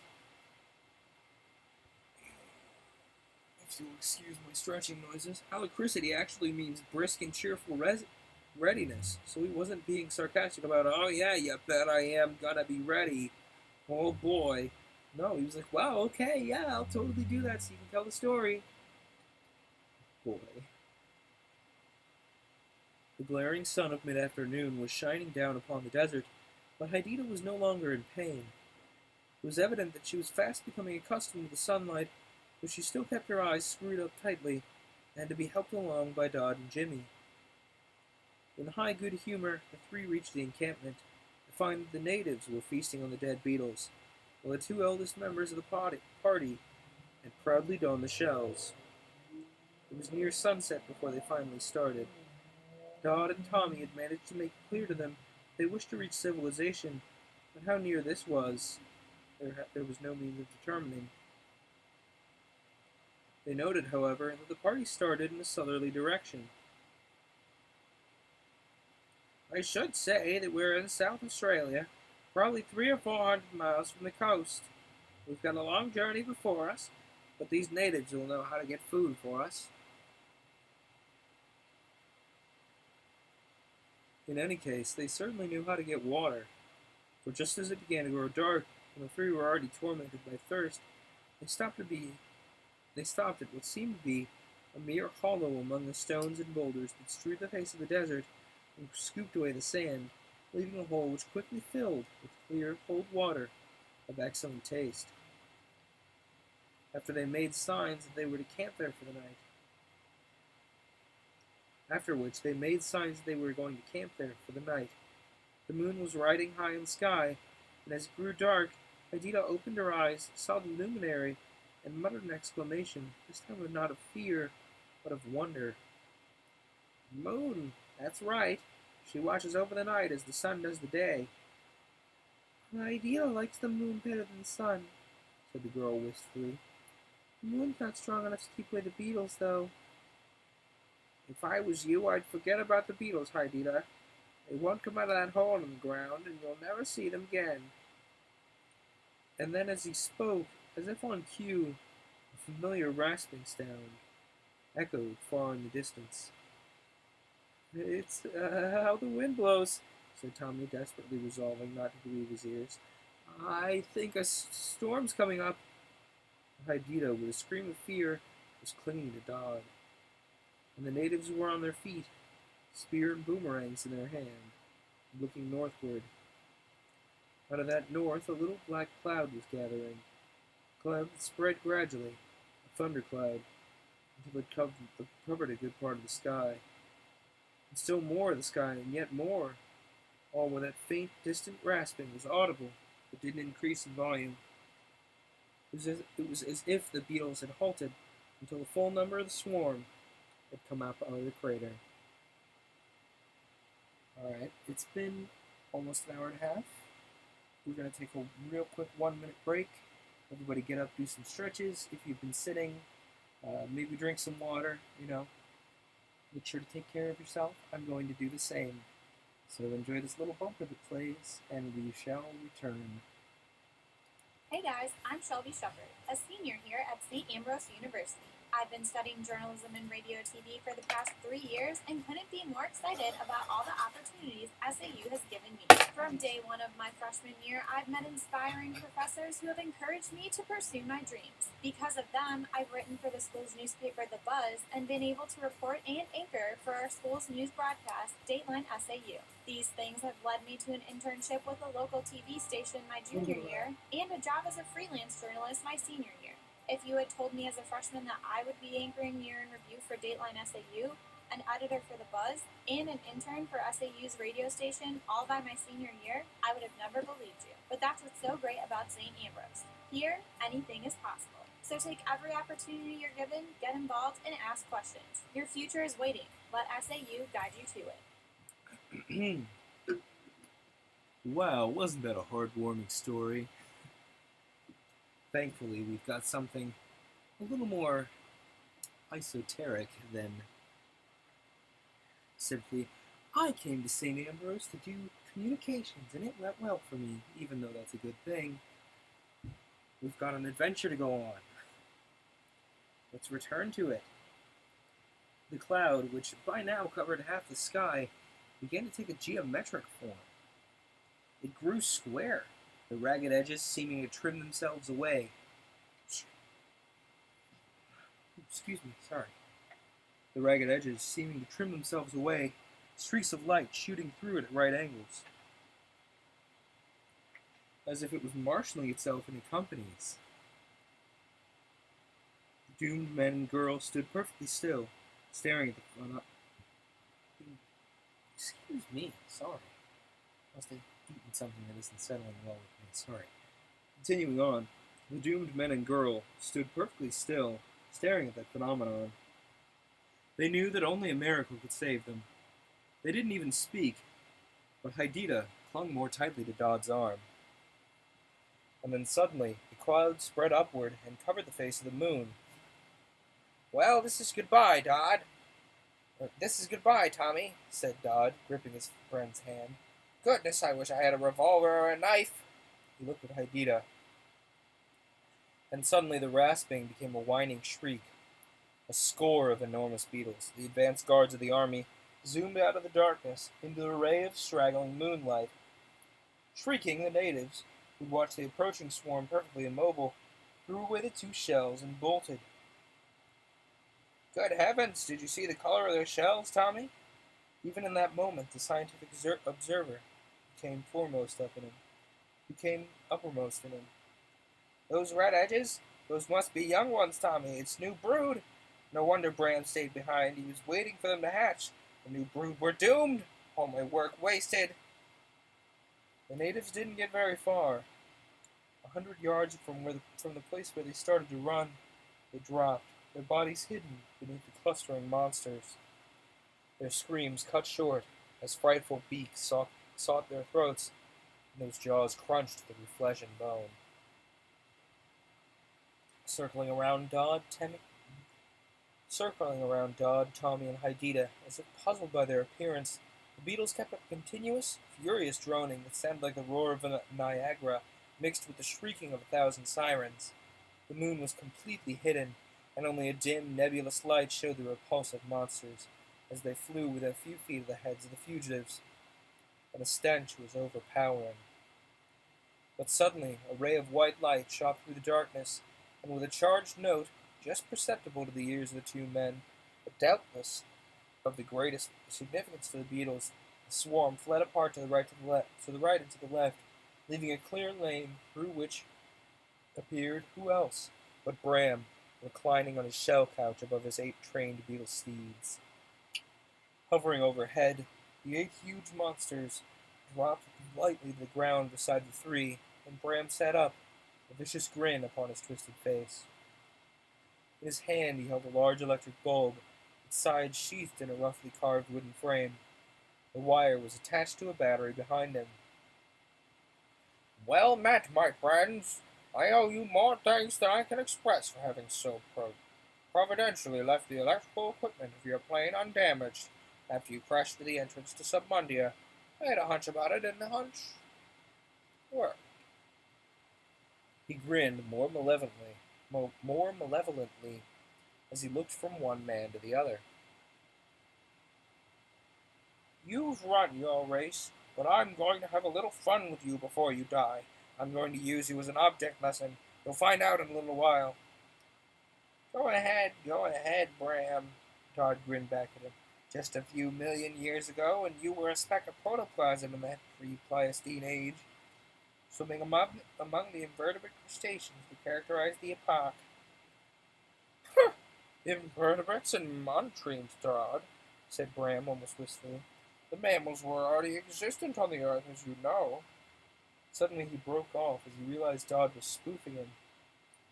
A yell of execration broke from his lips, and he uttered a high whistle. And just a moment later, the whip-like lashes of 100 beetles whizzed through the darkness and remained poised over Dodd's head. "Not even the marsupial lion, Bram," grinned Dodd, undismayed. Go ahead, but I won't die with a lie upon my lips." Chapter 9, The Trail of Death. "There's sure some sort of hoodoo on these Antarctic expeditions, Wilson," said the city editor of the Daily Record to the Star Rewrite Man. He glanced through a hastily typed report that had come through on the wireless set, erected on the 36th story of the record building. "Tommy Travers gone, huh? And James Dodd, too. There will be woe and wailing along the Great White Way tonight when this news gets out. They say half the chorus girls in town consider themselves engaged to Tommy. And he's a nice fellow, too, always did like him. It's strange, that curtain of fog that seems to lie on the actual side of the South Pole," he continued, glancing over the report again. "So Storm thinks that Tommy crashed in it, and it's 1,000,000 to 1 against their ever finding his remains. What's this about beetles? Shells of enormous prehistoric beetles found by Tommy and Dodd? Huh, that'll make good copy, Wilson. Let's play that up. Hand it to Jones and tell him to scare up a catching headline or two." He beckoned to the boy who was hurrying toward his desk, a flimsy in his hand, and who glanced through it and tossed it to Wilson. "What do they think this is, April Fool's Day? I'm surprised the international press should fall for stuff as that." "Why, tomorrow is the 1st of April!" exclaimed Wilson, tossing back the cable dispatch with a contemptuous laugh. "Well, it won't do the IP much good to play those tricks on their subscribers," said the city editor testily. "I'm surprised, to say the least. I guess their Adelaide correspondent has got off his head or something. Using poor Travers' name, too. Of course, that fellow didn't know he was dead, but still." That was how the Daily Record missed being the first to give out certain information that was to stagger the world. The dispatch, which had evidently outrun an earlier one, was as follows: Adelaide, South Australia, March 31. Further telegraphic communications, arriving almost continuously from Settler's Station, signed by Thomas Travers, member of Travers' Antarctic Expedition, claims to have penetrated the Earth's interior at the South Pole and come out near Victoria Desert. Travers stated that the swarm of prehistoric beetles, estimated at 2 trillion, as large as men, with shells impenetrable by rifle bullets, are now besieging Settler's Station. where he and Dodd and Hydea, a woman of a subterranean race who they brought away, are shut up in the telegraph office. Graham, a former member of the Greystroke expedition, said to be in charge of the swarm, and he has the intention of obliterating the human race. Every living thing at Settler's Station destroyed, and swarm is moving south. It was a small town paper 100 miles from New York that took a chance on publishing this report from the international press, in spite of frantic efforts from parts of the head office to recall it after it had been transmitted. The paper published the account as an April Fool's Day joke, and later it took itself to credit for having believed it. But by the time April Fool's Day dawned, all the world knew the account was, if anything, an underestimate of the fearful things that were happening down under. It was now known that the swarm of monsters has originated in the Great Victoria Desert, one of the worst stretches of desolation in the world, situated in the southeast corner of Western Australia. Their numbers were incalculable. Wimbush, the aviator, who was attempting to cross the continent from east to west, reported afterward that he had flown for 4 days, skirting the edge of the swarm, and that the whole of the time they were moving in the same direction, a thick cloud that left a trail of dense darkness on earth behind them, like the path of an eclipse. Wimbush escaped them only because he had a ceiling of 20,000 feet, to which the beetles apparently could not soar. And this swarm was only about 1/4 of the whole number of monsters. This was the swarm that was moving westward, and subsequently totally destroyed all living things in Calgary, Coolgardie, Perth, and all the coastal cities of Western Australia. Ships were found drifting in the Indian Ocean, totally destitute of crews and passengers, not even their skeletons found. It was estimated that the voracious monsters had carried them away bodily, devoured them in the air, and dropped their remains in the water. All the world knows now how the sea elephant herd on Kerguelen Island was totally destroyed, and of the giant shells that were found lying everywhere on the deserted beaches, in positions that showed the monsters had in the end devoured one another. Mauritius was the most westerly point reached by a fraction of the swarm. A little over 20,000 of the beetles reached that lovely island, by the count of the shells afterward, and all the world knows now of the desperate and successful fight that the inhabitants waged against them. Men and women, boys and girls, all races, finding the devils were invulnerable against rifle fire, sallied forth boldly with knives and choppers, and laid down their life for a life. On the second day after their appearance, the main swarm, 1.5 trillion long, reached the line of the Transcontinental Railway and moved eastward into South Australia, traveling, it was estimated, at the rate of 200 miles an hour. By the next morning, they were in Adelaide, a city of nearly 250,000 people. By nightfall, every living thing in Adelaide and the suburbs had been eaten, except for a few who had succeeded in hiding in walled-up cellars, or perhaps in the surrounding marshes. That night, the swarm was on the borders of the New South Wales and Victoria, and moving in two divisions toward Melbourne and Sydney.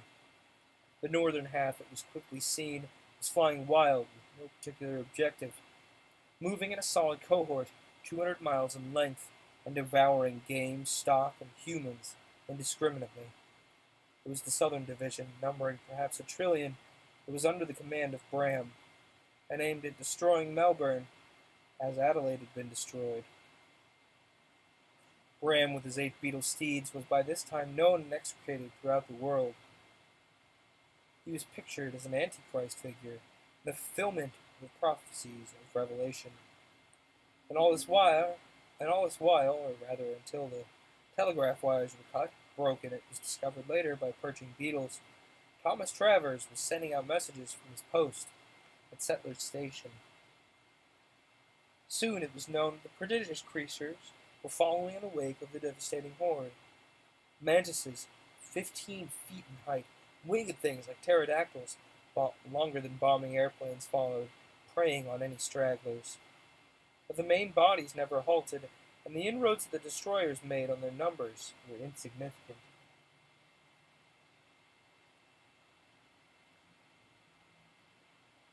Before the swarm reached Adelaide on the Commonwealth, the government had taken action. Troops had been called out, and all the available airplanes in the country had been ordered to assemble at Broken Hill, New South Wales, a strategic point commanding the approaches to Sydney and Melbourne. Something like 400 airplanes were assembled with several batteries of anti-aircraft guns that had been used in the Great War.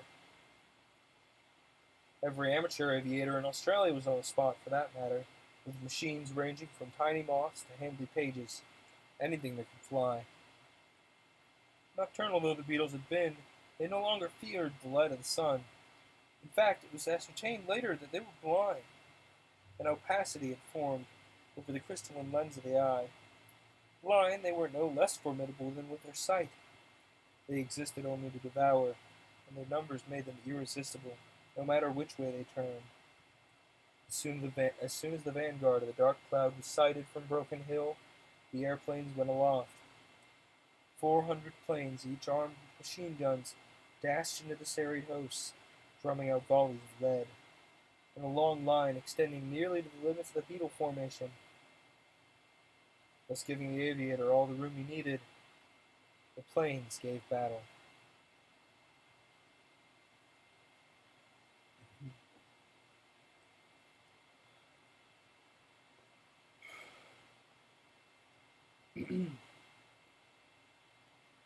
The first terror that fell upon the airmen was the discovery that, even at close range, the machine gun bullets failed to penetrate the shells. The force of the impact whirled the Beetles around, drove them together in bunches, sent them groping with weaving tentacles through the air. But that was all. On the main body of the invaders, no impression was made. The second terror was the realization the swarm, driven down here and there from an altitude of several hundred feet, merely resumed their progress on the ground in a succession of gigantic leaps. Within a few minutes, instead of presenting an inflexible barrier, the line of airplanes was badly broken, each plane surrounded by swarms of monsters. And then Bram was seen. And that was the third terror, the sight of the famous Beetle steeds, 4 pairs abreast, with Bram reclining like a Roman emperor upon the surface of the shells. It's true, Bram had no inclination to risk his own life in the battle. At the first sight of the aviators, he dodged into the thick of the swarm, where no bullet could reach him. But Bram managed to transmit an order, and the Beetles drew together. Some thought afterward it was by thought transference he effected this maneuver, for so instantly had the Beetles hitherto flown in loose order become a solid wall, 1,000 feet in height, and closed in on the planes. The propellers struck them and snapped short, and as the planes went weaving down, the hideous monsters leaped into the cockpits and began their abominable meal. Not a single plane came back. Planes and skeletons, and here and there a shell of a dead beetle, itself completely devoured, were all that was found afterward. The gunners stayed at their post until the last moment, firing round after round of shell and shrapnel, with often insignificant results. The skeletons were found not 20 paces from their guns, where the gunner's monument now stands. Half an hour after the flight had been first sighted, the news was being radioed to Sydney, Melbourne, and all other Australian cities, advising instant flight to sea as the only chance of safety. The radio message was cut short, and men listened and shuddered. After that came crowding aboard all craft in the harbors. The tragedies of the Eustis, the All Australia, the Zephyrus, sunk at their moorings.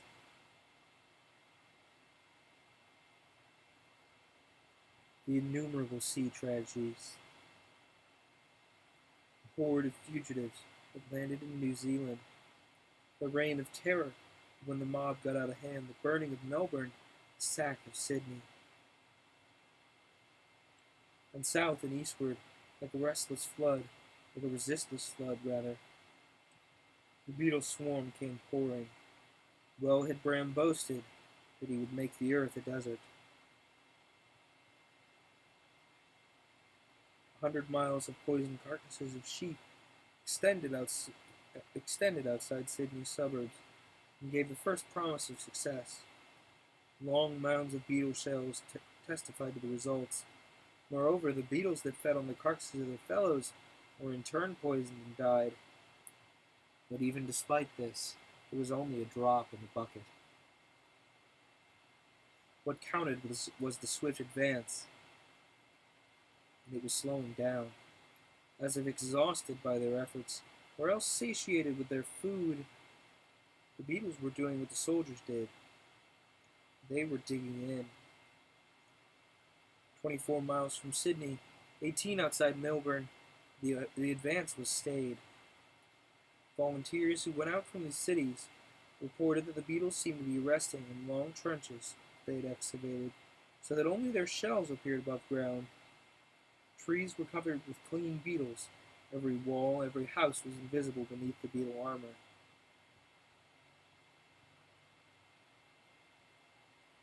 Australia had a respite, rather.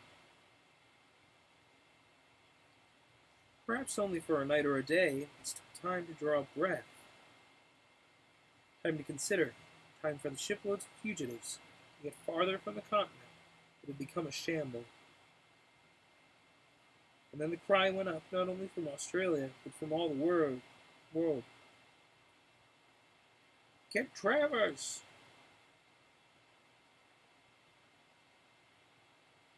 Chapter 10. At Bay.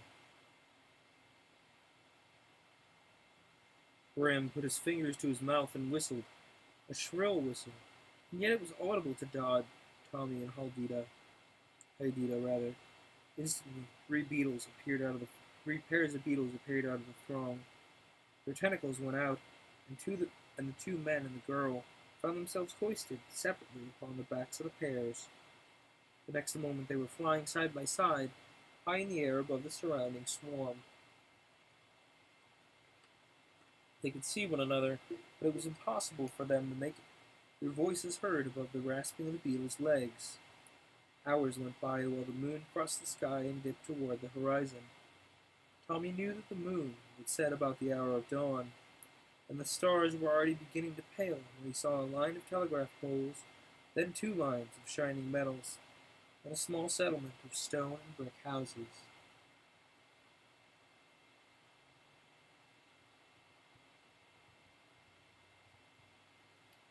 Tommy wasn't familiar with the geography of Australia, but he knew this must be the transcontinental line.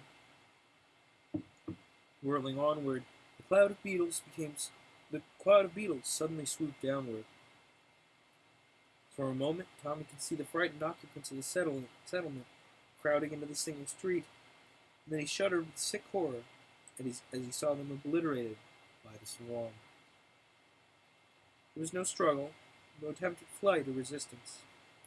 One moment these 40-odd men were there, the next they existed no longer. There was nothing but a swarm of beetles, walking about like men with shells upon their backs. And now Tommy saw evidences of Bram's devilish control of the swarm. For out of the cloud dropped what seemed to be a phalanx of beetle guards. The military police beetled them, and lashing fiercely with their tentacles, they drove back all the swarm that sought to join their companions in their ghoulish feast. There was only just so much food and no more. The rest must seek theirs further. But even beetles, it may be presumed, are not entirely under discipline at all times. The pair of beetles that bore Tommy suddenly swooped apart, 10 or a dozen feet from the ground, and dashed into the thick of the struggling, frenzied mass, flinging their rider to the earth. Tommy struck the soft sand and sat up, half-dazed. He noted his shell lying a few feet away from him and retrieved it just as a couple of the monsters came swooping down at him. He looked about him, and not far away stood Dodd and Haydita. With their shells on their backs. They recognized Tommy and ran toward him. Not more than 20 yards away stood the railroad station, with several crates of goods on the platform. Next to it was a substantial house of stone, with a front door open. Tommy pointed to it, and Dot understood, and shouted something that was lost in the furious buzz of the beetles' wings as they devoured their prey. The three reached for the entrance, gained it unobstructed, and closed the door. There was a key in the door, and it was light enough for them to see a chain, which Dot pulled into position. There was only one story, and there were 3 rooms apparently, with the kitchen. Tommy rushed to the kitchen door, locked it to, and with almost superhuman efforts, dragged the large iron stove against it. He rushed to the window, but it was a mere loophole, not large enough to admit a child. Nevertheless, he stood the huge heavy table on end, so that it covered it, and then ran back.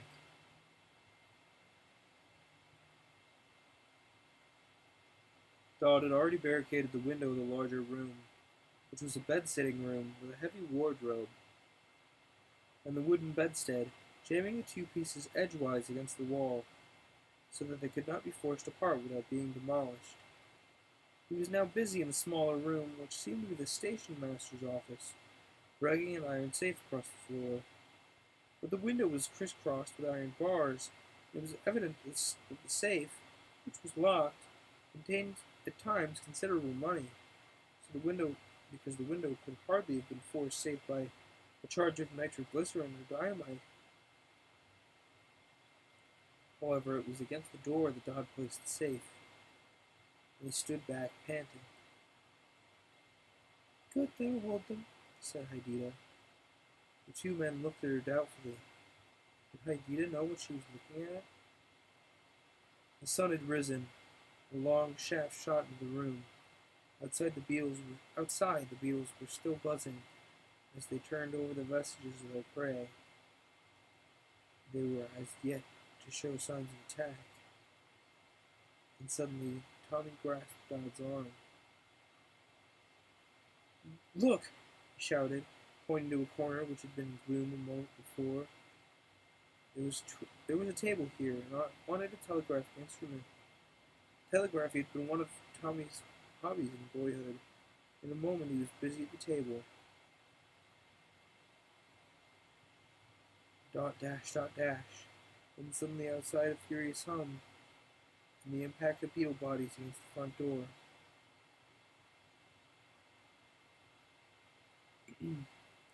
Just a moment. I'm going to run a few bumpers in a row.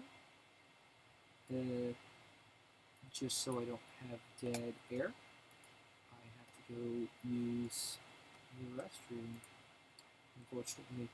But we will return momentarily with the next piece of the story. See you guys in a moment. Hi, my name is Paige, and I'm a senior at St. Ambrose University. I originally came here to study writing, but I've also decided to study theater and radio broadcasting. With the help of my passionate and dedicated professors, I've been able to develop all of my interests. Among the many opportunities I've discovered at St. Ambrose, I've submitted works to Parcus, our school's creative writing journal. I also took a class in costume design that I like so much, I'm designing the costumes for a play next spring. When not in the theater, I'm usually in the recording studio at KALA, SAU's radio station, 88.5 FM. I'm one of many students who host their own radio show where I get to play my favorite music. It's all been bigger and better than I ever expected at a school that has come to feel like home, and you too can be just as involved. Come discover what your future holds at St. Ambrose University. Hi, my name is Tim Martinez. I'm a senior radio TV major at St. Ambrose University. St. Ambrose has given me every opportunity through hands-on experience that is vital in the radio and TV industry. Working behind the scenes, I've been a director, camera operator, and I've dealt with audio production. In front of the camera, I've anchored SAU Dayline, our weekly St. Ambrose newscast. If radio and TV production is the path you want to take, then come check out everything that SAU TV and KALA Radio has to offer. Want to learn more about the Stinger? Visit us online at www.sau.edu/KALA. That's www.sau.edu/KALA. The Stinger, Beats by Bees on KALA HD3. Sorry, Father John Misty. I have my own plans for the show and your music. As good as it is, Isn't that part of it? I hope everyone got up, did some stretches, got their blood pumping, you know, while we you must excuse me. I've had the most dreadful cough recently. Been meaning to go to the nurse about it. Anyway,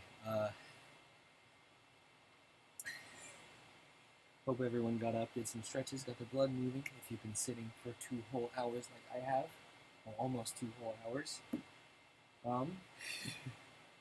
Anyway, let's get back to the story. Tommy got up, grinning. It was the first interrupted message from Tommy that was received. Through the barred window, the three could see the furious efforts of the beetles to force an entrance, but the very tensile strength of the beetle shells, which would render them impervious to bullets, required a laminate construction, which rendered them powerless against brick or stone. Desperately, the swarm dashed itself against the walls, until the ground outside was piled high with stunned beetles. Not the faintest impression was made on the defenses. Watch them, Jim. I'll go see if the rear's secure. That thought of his seemed to have been anticipated by the beetles, for as Tommy reached the kitchen, the swarm came dashing back against door and window, always recoiling. Tommy came back a moment later, a grin all over his face. You were right, Haidita. We've held them all right, and the tables are turned on Bram. I think I even got a message through, he added to Dodd. Dash, dot, dash, dot. Tommy ran to the table again. Dash, dot went back. 5 minutes, Tommy labored, while beatles, not beaters, not ones who beat things, beetles. While beetles hammered now on one door, then on another, then on the windows. Then Tommy got up. It was some station down the line. I've told them they're sending a man up here to replace the telegraphist. Also a couple of cops. They kind of think I'm crazy. I told him again, it's the best I can do. Dodd, Travers, not the right voice. Everybody's favorite. Dodd, Travers, for the last time, let's talk. A cloud of beetles seemed to have thinned, for the sun was shining into the room, and Bram's voice was perfectly audible, although he himself was invisible. Probably he thought it likely that the defenders had obtained firearms. We've got nothing to say to you, Bram, called Dodd. We've finished our discussion on the monotremes. I want you fellows to stand in with me, came Bram's plaintive tones. It's so lonesome by myself, Dodd. Why, you're beginning to find that out, are you? Dodd could not resist answering. You'll be lonelier yet before you're through. Dodd, I didn't bring that swarm up here, I swear it. I've been trying to control them from the beginning. I saw it was coming. I believe I can avert this horror, drive them into the sea or something like that. Don't make me desperate, Dodd. And you listen, old man, about these monotremes. Sensible men don't quarrel over things like that. Why can't we agree to differ? Now you... Oh, wait, no, that was still Bram, sorry. And listen, old man, about those monotremes. Sensible men don't quarrel over things like that. Why can't we agree to differ? Well, now you're talking, Bram. Only you're too late. After what's happened here today, we'll have no truck with you. That's final. I'll batter down this house. You'll do no such thing, Bram, because you can't. Travis has wired full information about your devil horde, and likewise about you. And all Australia will be prepared to give you a warm reception when you arrive. I tell you, I'm invincible. In 3 days, Australia will be a ruin, a depopulated desert. In 2 weeks, all Southern Asia. In 3 weeks, Europe. In 2 months, America. You've been taking too many of those pellets, Bram. Stand back now. Stand back wherever you are. I'll open the door and throw the slop over you. Bram's screech rose high over the droning of the wings. In another moment, the interior of the room had grown black as night. The rattle of the beetle shells against the four walls of the house was like the clattering of a stage thunder. All through the darkness, Dodd could hear the unhurried clicking of the key. At last, the rattling ceased. The sun shone in again. The ground all around the house was packed with fallen beetles, 6 feet high, a writhing mass that creaked and clattered as it strove to disengage itself. And Bram's voice rang once more. I'm leaving a guard, Dodd. They'll get you if you try to leave. But they won't eat you. I'm going to have you 3 sliced into little pieces. 1,000 deaths of the Chinese. The beetles eat the parts that are sliced away, and you'll live to watch them. I'll be back with a stick or 2 of dynamite tomorrow. Yeah, but listen, Bram, Dodd sang out. Listen, you old marsupial tiger. When those pipe dreams clear away, I'm going to build a gallows of beetle shells reaching to the moon to hang you on. Bram's screech of madness died away. The strident rasping of the beetle's legs began again, and for hours the 3 heard it. It wasn't until nightfall that it died away. Bram had made good his thread, for all around the house, extending as far as they could see, was the host of beetle guards. To venture out, even with their shells about them, was a hazardous undertaking, to put it lightly. However, there was neither food nor water in the place. We'll just have to hold out, said Dodd, breaking one of the long periods of silence. Tommy didn't answer. He didn't hear him, for he was busy at the key, and suddenly he leapt to his feet. God, Jimmy, that devil's making good his threat. The swarms in South Australia, destroying every living thing, wiping out whole towns and villages. I mean, they believe me now, but... He sank into a chair. For the first time, the strain of the awful past seemed to grip him, and Haidita came to his side. The beetles are finished, she said in her soft voice. Well, how do you go, Haidita? The beetles are finished, Haidita repeated quietly, and that was all Dodd could get out of her. But again the key began to click, and Tommy staggered to the table. Dot, dash, dash, dot. Presently he looked up once more. The swarm's halfway to Adelaide. They want to know if I can help them. Help them?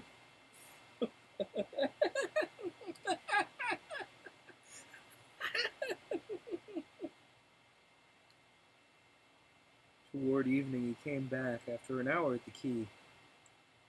The line must be broken. I'm not getting anything. In the moonlight, they could see the huge compound eyes of the beetle guards, glittering like enormous diamonds outside. They hadn't been conscious of their thirst during the day, but now with the coming of the cool night, their desire for water had become paramount.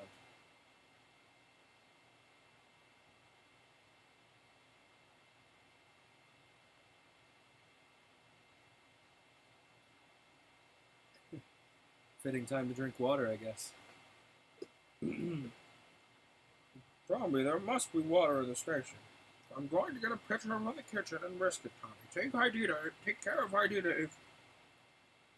But Haidita cut him off, laying a hand upon his arm. Do not go, Jimmy Dodd. We can be thirsty tonight, and tomorrow the beetles will be finished. How do you know? Asked Dodd again. But now he realized that Haidita had never learned the significance of an interrogation.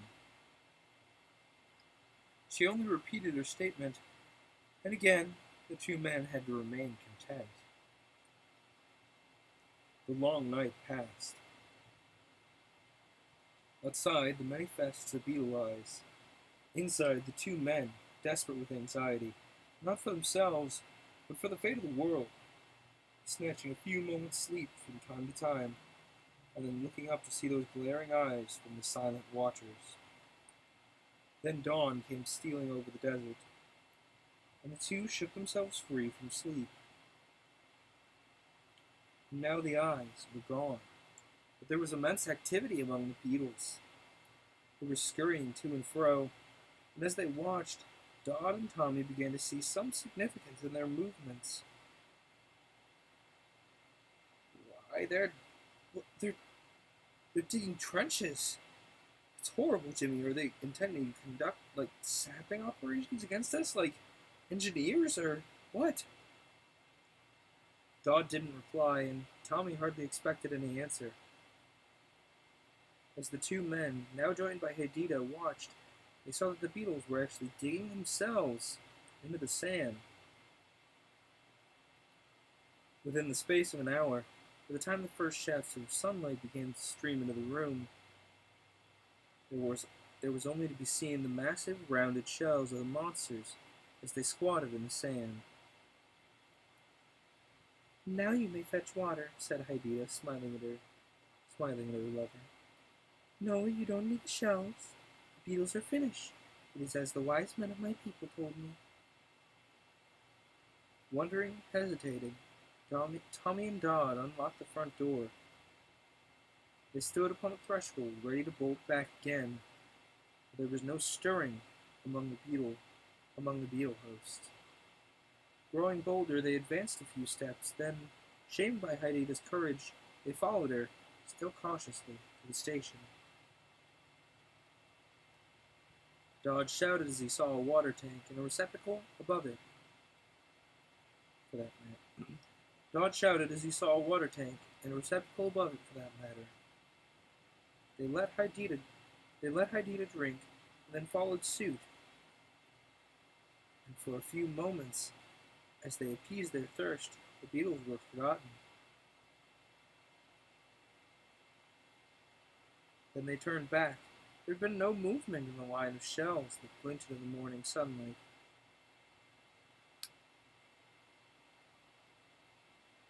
"Come, I'll show you," said Hadida confidently, advancing toward the trench. Dodd would have stopped her, but the girl moved forward quickly and eluded him with a graceful, mirthful gesture, and stooped down over the trench. She rose up and raised in her arms an empty beetle shell.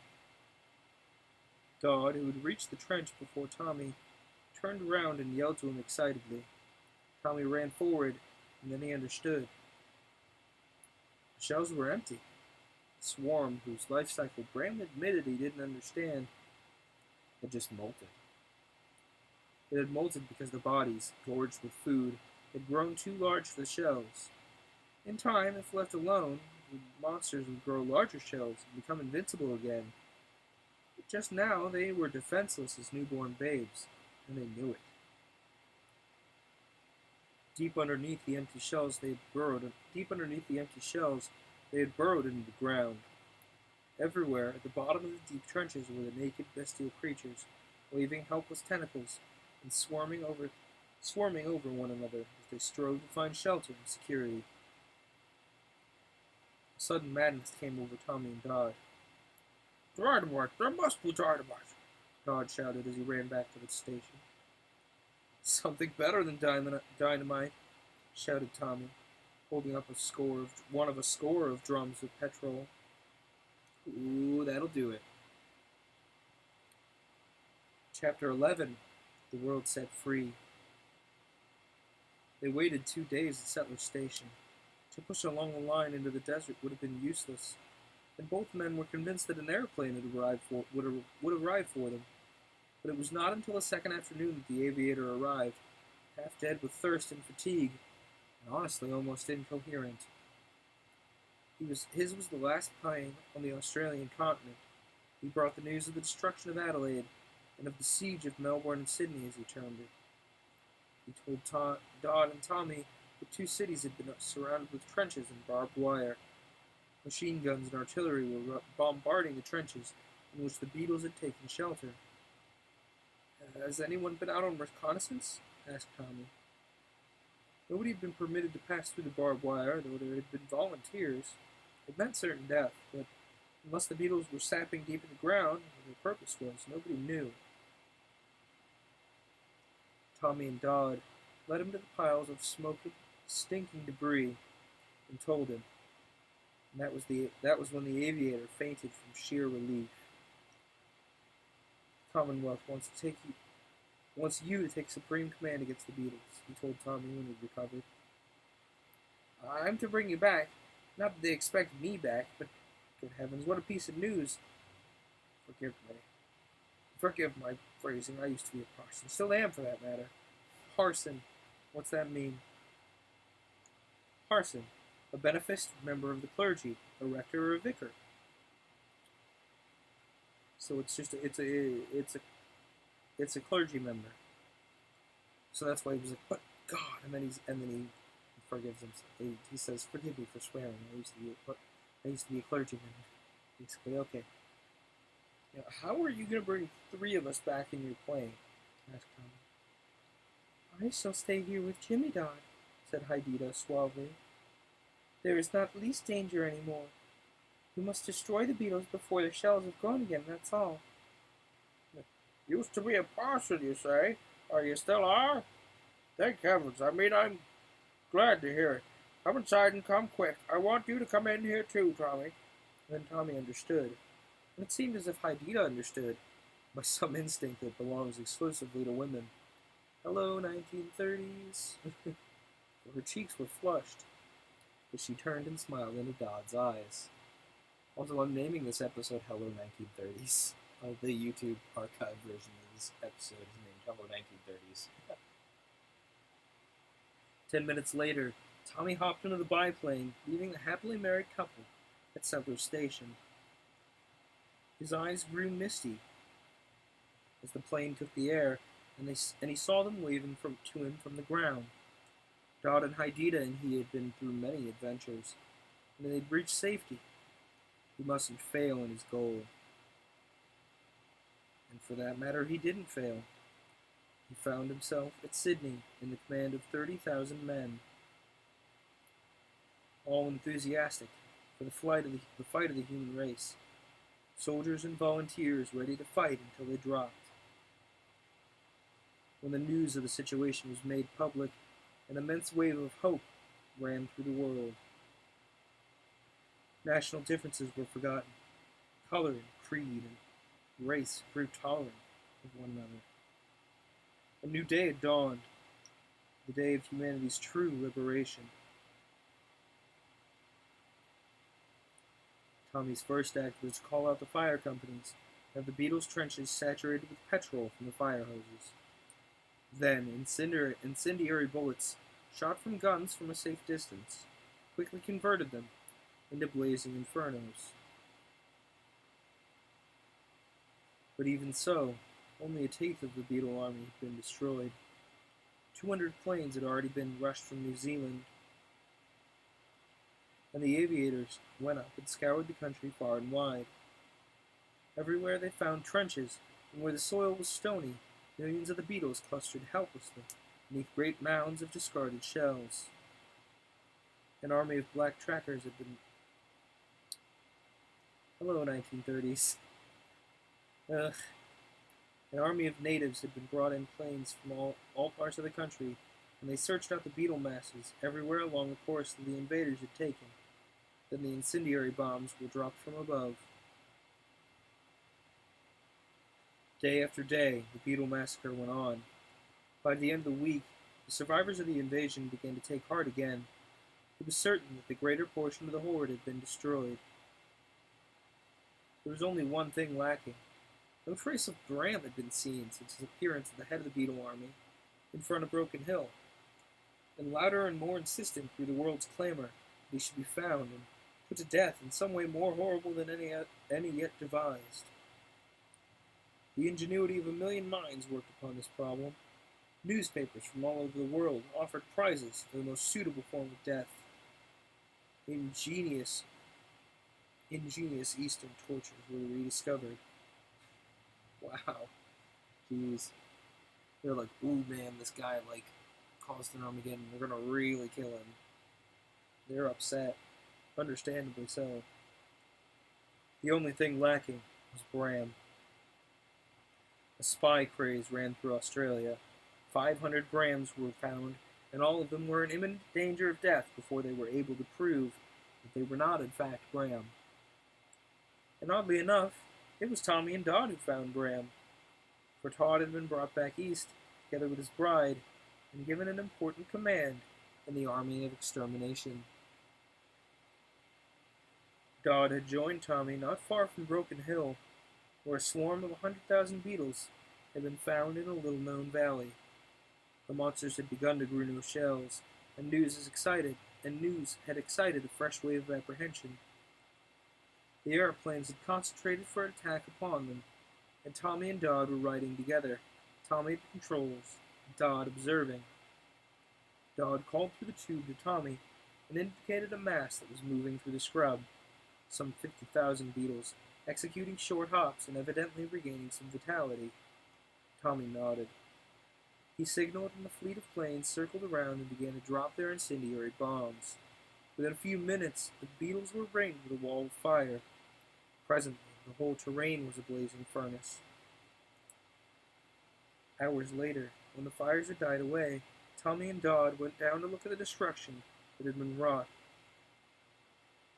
The scene was horrible.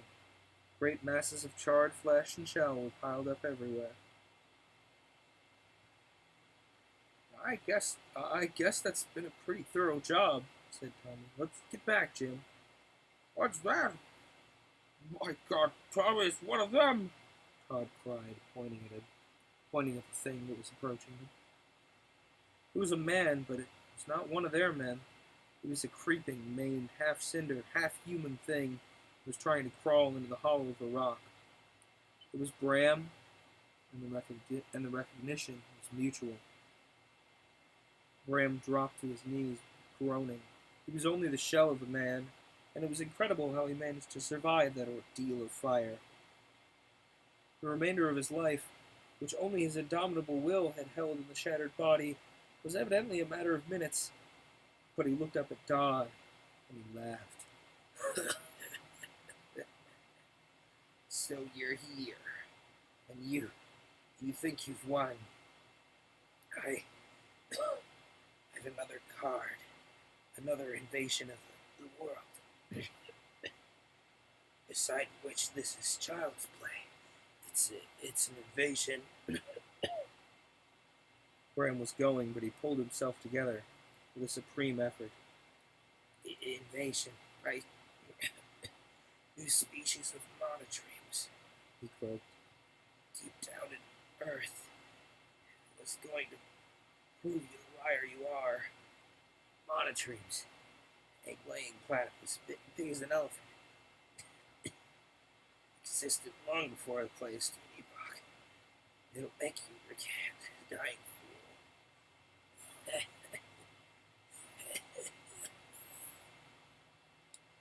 And so Bram died, an outburst of bitter, wheezing laughter on his lips. Dodd stood silent for a while, and then reverently he removed his hat. He was a madman and a devil, but he had the potentialities of a god, Tommy, he said. All right. That draws to a real close the story of these beetles that were hanging out under the ground. I must admit that the second half of the story, not as good as the first. If they would have just ended it as they left the underground and left out that entire area where, like, Bram brings an apocalypse of beetles into the world, it would have worked much better. Or for that matter, if he would have continued as he did and made it a little more clear that what was happening was the transfer, like, the position, the point of view shift wasn't obvious enough for me, in my taste, where it's not obvious enough that now we're moving to a radio broadcast rather than, that the point of view that's following Tommy, Dodd, and Haidita. It wasn't obvious enough that, now we're talking about radio broadcasts that are saying things about, what's happening all over Australia, and then we jump backwards in time again to see the same thing from Dodd, Tommy, and Haidita's position. Why not just remove that radio broadcast altogether and have them their point of view explain it? I don't know. It was strange. It wasn't bad. It just needs editing, in my opinion.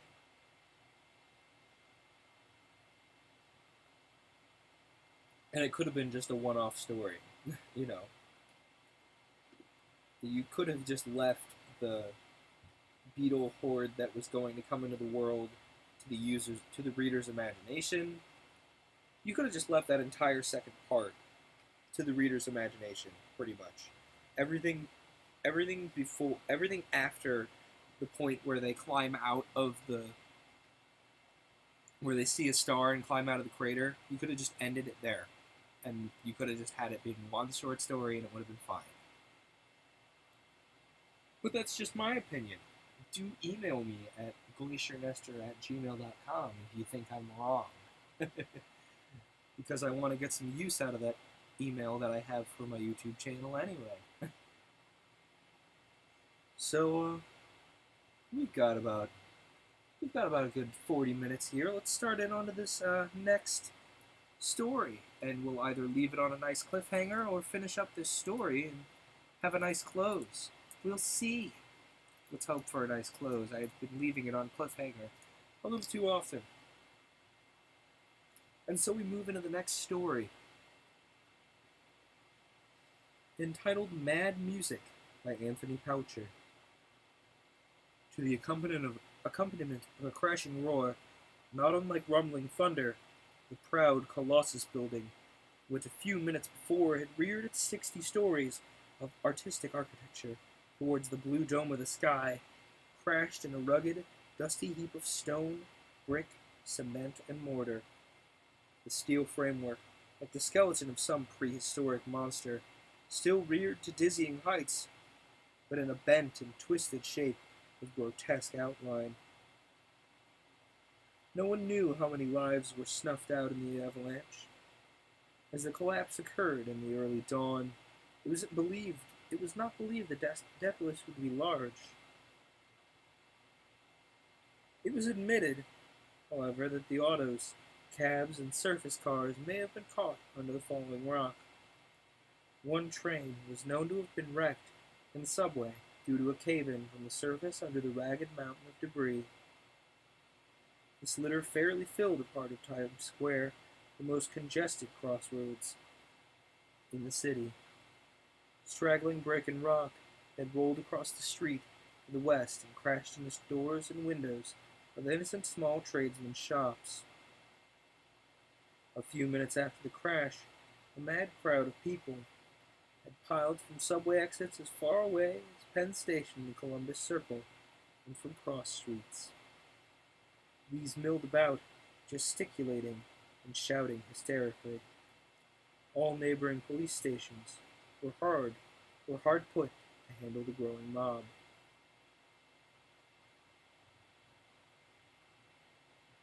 Hundreds of dead and maimed were being carried to the surface of the wrecked train from the wrecked train in the subway. Trucks and cabs joined the ambulance crews in the work transporting these to the morgues and hospitals. As the morning grew older and the news of the disaster spread, more milling thousands tried to crowd into the square. Many were craning necks hopelessly on the outskirts of the throng, blocks away, trying vainly to get a view of what lay beyond. The fire department and finally several companies of the militia joined the police in their handling of the crowd. Newsies, never asleep, yelled their "Waxtra, Waxtra!" and made much small money. The newspapers devoted solid pages in attempting to describe what had happened. Nervously, efficient reporters had written and written, using all their best adjectives and inventing new ones in attempts to picture the crash and the hysterics which followed.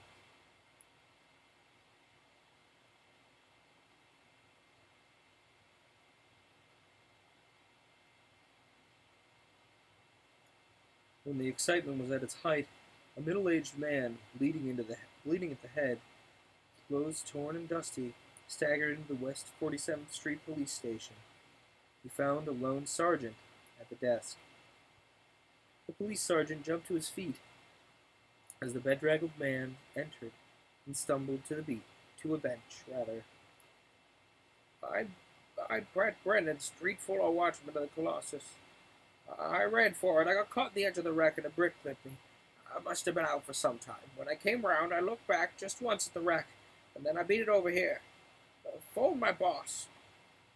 I'll just let you phone your boss, but first tell me what happened. Earthquake, I guess.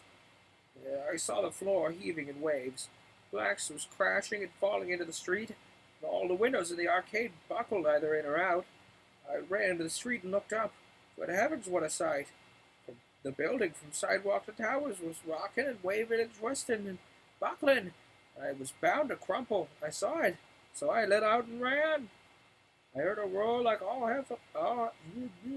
I heard a roar like all hell broke loose, and then something nicked me and my lights went out. How many were caught in the building? Nobody got out but me.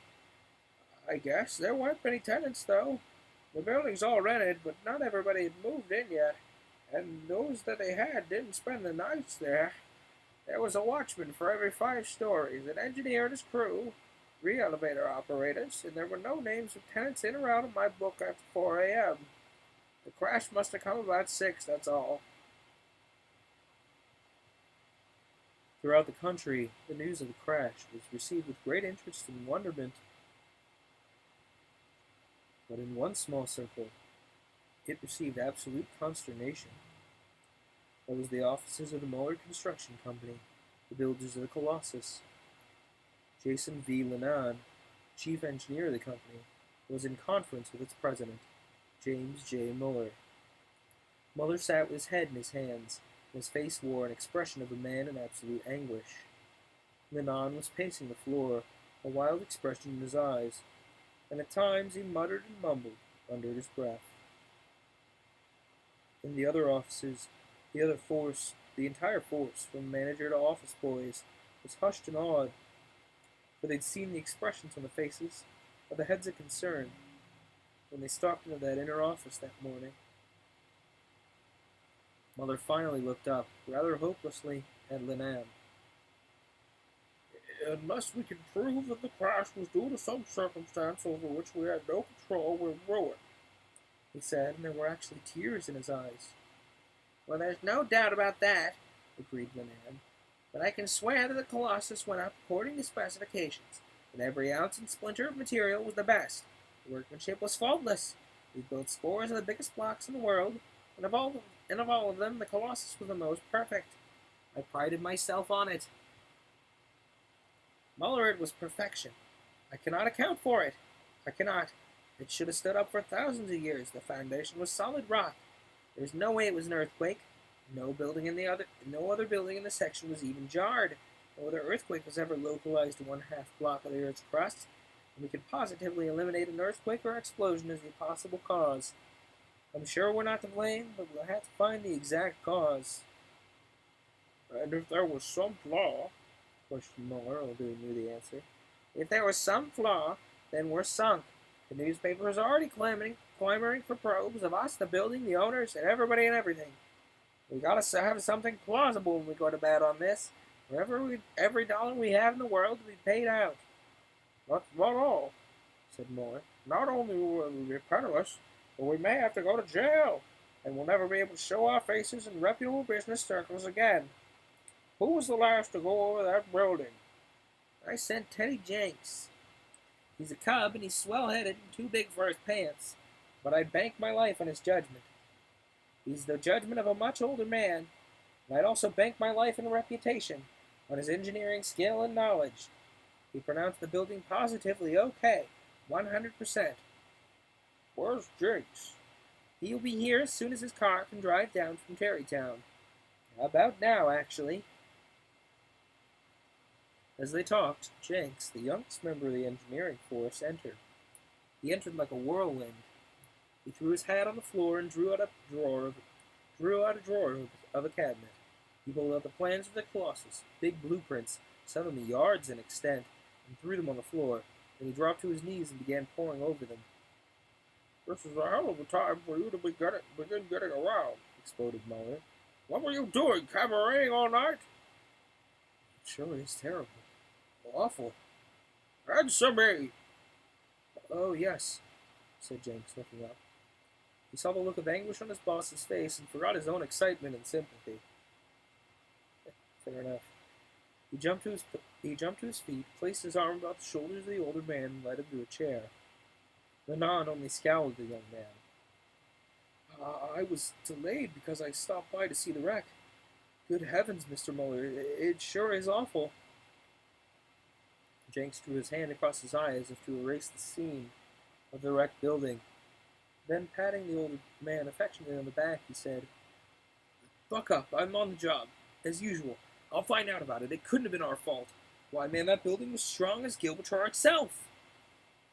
You were the last to expect it, accused Muller with a break in his voice. Well, nobody knows that better than I. I can swear by all that's square and honest it was no fault of the material construction. It must have been... Must have been what? Well... honestly, I'll be damned if I know. That's like him, said Linan, who, while really kindly intentioned, had always enjoyed prodding the young engineer. Like me? Like the devil! Shouted Jenks, glaring at Linan. I suppose you know all about it, you're so blasted wise.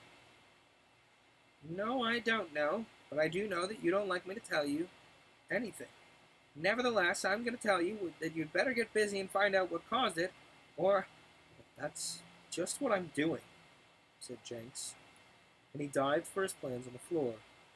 Newspaper reporters, many of them for that matter, were fighting outside to get in. Muller looked at Linan when a stenographer had announced the reporters for the 10th time. We'd better let them in. It looks bad to crawl for cover. What are you going to tell them? Well, heaven only knows, said Muller. Let me handle them, said Jenks, looking up confidently. The newspaperman had rushed the office. He came in like a wild wave, and questions flew like feathers at a cockcrow. Muller held up his hand, and there was something in his grief-stricken eyes that held the gentlemen of the press in silence.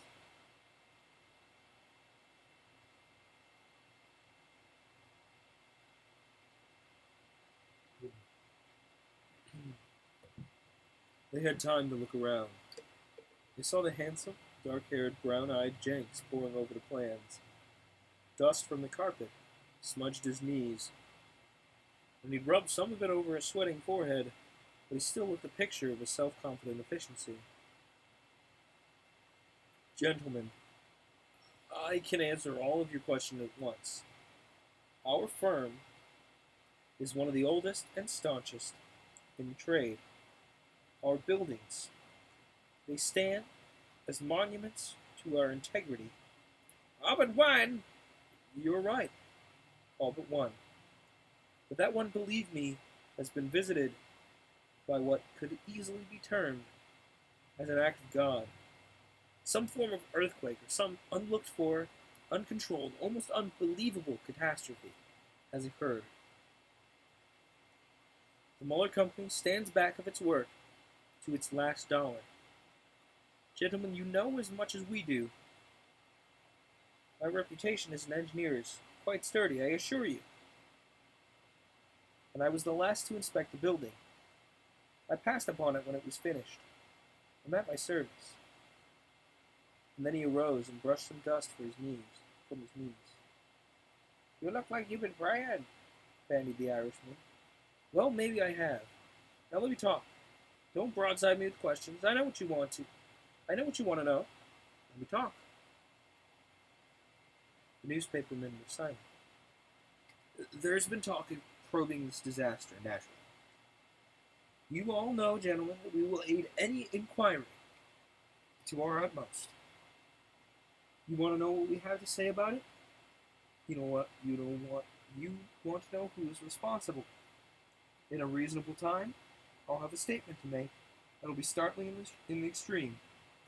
I'm not quite sure of my ground now, but I will be in a few moments. How about the ground of the Colossus? Said the Irishman. Let's not kid each other. Look at Mr. Muller. It's like he's lost his whole family. We're good people. I'm doing all I can. Mr. Linan, who had charge of the construction, he's doing all he can. We believe we're blameless. We believe we're not at blame for this. If it's proven otherwise, we'll acknowledge our fault, assume financial responsibility, and swallow the bitter pill. Believe me, however, that the building was perfection plus, like all our buildings. The situation's covered. Worry not. Hundreds of questions were parried and answered by the three engineers, and the report is left convinced that if the Moore Construction Company was responsible, it wasn't through any fault of its own. The fact that Jenks and Lennon were not strong for each other, except to recognize each other's ability as engineers, however, was due to an incident in the past. This incident had caused a ripple of mirth in engineering circles when it happened, and the laugh was on the older man, Lennon. It was when radio was new. Lennon, a structural engineer, had paid little attention to radio. However, Jenks was the sort of engineer who dabbled in all sciences. He knew his radio. When Jenks first came to work with a technical sheepskin and a few tons of brass, Lennon recorded him with only passing notice. Jenks craved the plaudits of the older man in his powship. Lennon treated him as a son, but did not warm to his social advances. I'm as good of an engineer as he is, and if he's going to hi-hat me, I'll just put a swift one over on him and compel his notice. The day Jenks approached Lennon. Next day, Jenks approached Lennon in the conference and said, I've got a curious bet on, Mr. Lennon. I'm betting sound can travel a mile quicker than it travels a quarter of a mile. What? I'm betting 50 that sound can travel a mile quicker than it can travel a quarter of a mile. Oh, no, it can't. Oh, yes, it can. I'll take some of that fool money myself. Well, how much? As much as you want. All right. $500. How are you going to prove your contention? My stopwatches and your men can hold the watches. We'll bet that a pistol shot can be heard 2 miles away quicker than it can be heard a quarter of a mile away. Sound travels about a fifth of a mile a second. The rate varies slightly according to the temperature, and at the freezing point the rate is 1,090 feet per second and increases a little over 1 foot for every degree Fahrenheit. Well, hot or cold, I'm betting you $500 that sound could travel 2 miles quicker than a quarter mile. You're on, you idiot! Jenks let Lennon's friends hold the watches, and his friends hold the money. Jenks was to fire the shot, and Jenks fired his shot in front of a microphone on a football field. One of Lennon's friends picked the sound up instantaneously on a 3-tube radio set 2 miles away. The other watchholder was standing in the open, a quarter of a mile away, and his watch showed a second and a fraction. All hands agreed that Jenks had won the bet fairly, but Lennon never exactly liked Jenks after that. Then Jenks rather aggravated matters by a habit. Whenever Lennon would make a very positive statement, Jenks would look owl-eyed and say, Mr. Lennon, I'll have to sound you out about that. Or rather, a heavy accent on the word sound netted Lennon somewhat. So he would say, Why, Mr. Lennon, I'll have to sound you out like that. Oh, that's lovely. I like that.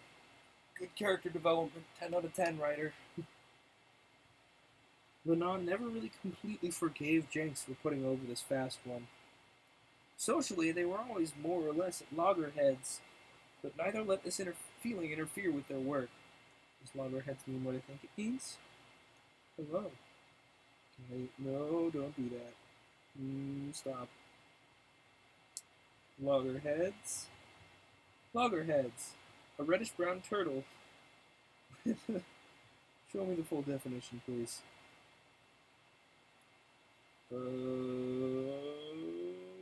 Archaic, a foolish person. At loggerheads, in stubborn dispute or disagreement. Okay.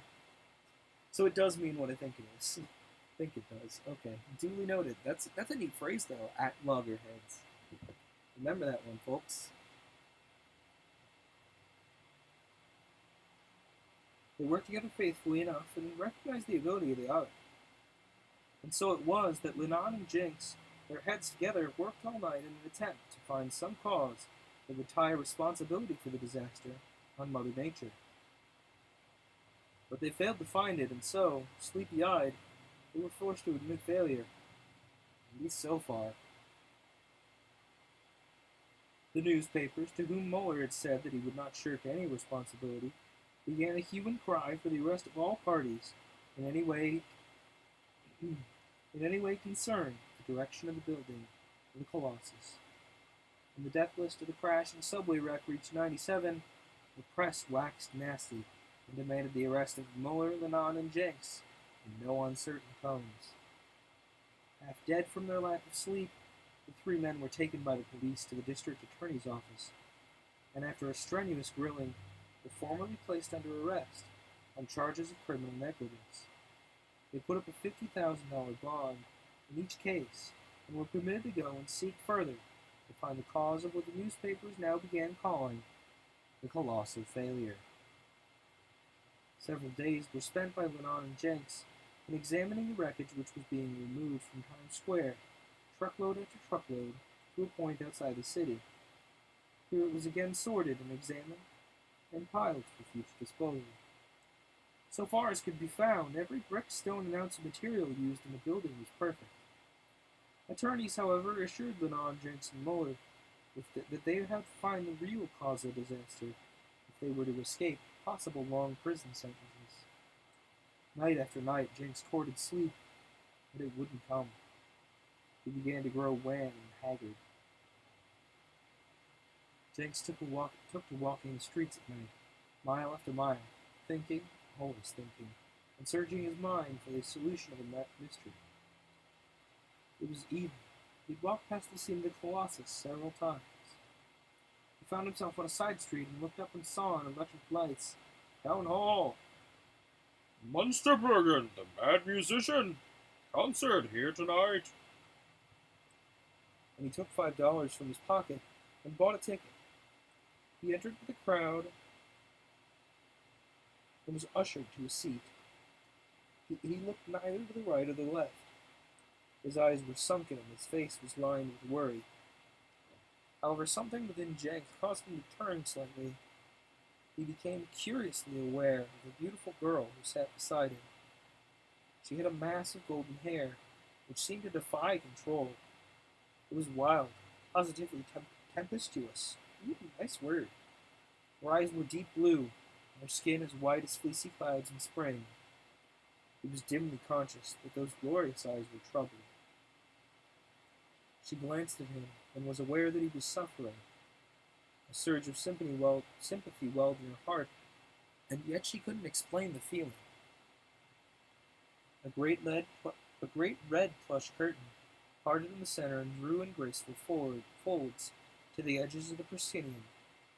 A small stage was revealed behind it. A tousle-headed man with glaring, beady black eyes, dressed in black evening clothes, stepped forward and bowed. Under his arm was a violin. He brought the violin forward, and his nose, like the beak of some great bird, bobbed up and down in acknowledgment of the plaudits which greeted him. His long, nervous fingers began to caress the instrument, and his lips began to move. Jenks was aware that he was saying something, but he wasn't at all interested.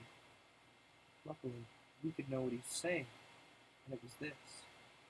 "Maybe, yes, I couldn't talk so good English, but you could understood it, yes? And now I tell you that I never play compositions of any man. I extemporize exclusively. I must play, and maybe you listen, yes? If I please you, I will just have." Jenks's attention was drawn to him once more, and he noted his wild appearance. "He certainly looks mad enough," he mused. The violinist flipped the fiddle up under his chin, and he drew the bow over the strings, and began a gentle melody that reminded one of raindrops falling on calm waters. Jenkins forgot his troubles. He forgot everything. He slumped in his seat, his eyes closed. The rain continued falling from the strings of the violin. Suddenly the melody changed to a glad little lilting measure, as sweet as love itself. The sun was coming out again, and the birds began to sing. It was the trill of the canary with the sun in its cage. It was the song of the thrush, the mockingbird, and the meadowlark. These blended finally into a melodious burst of chirping melody, which seemed a chorus of the wild birds of forest and glen. Then the lilting love measure again. It tore at the heartstrings and brought tears to one's eyes. Unconsciously, the girl next to Jenks leaned towards him, and involuntarily he leaned to meet her. Their shoulders touched, and a full cloud of her golden hair came to rest against his dark locks. Their hands found each other with gentle pressure, and yet both were still lost to the world.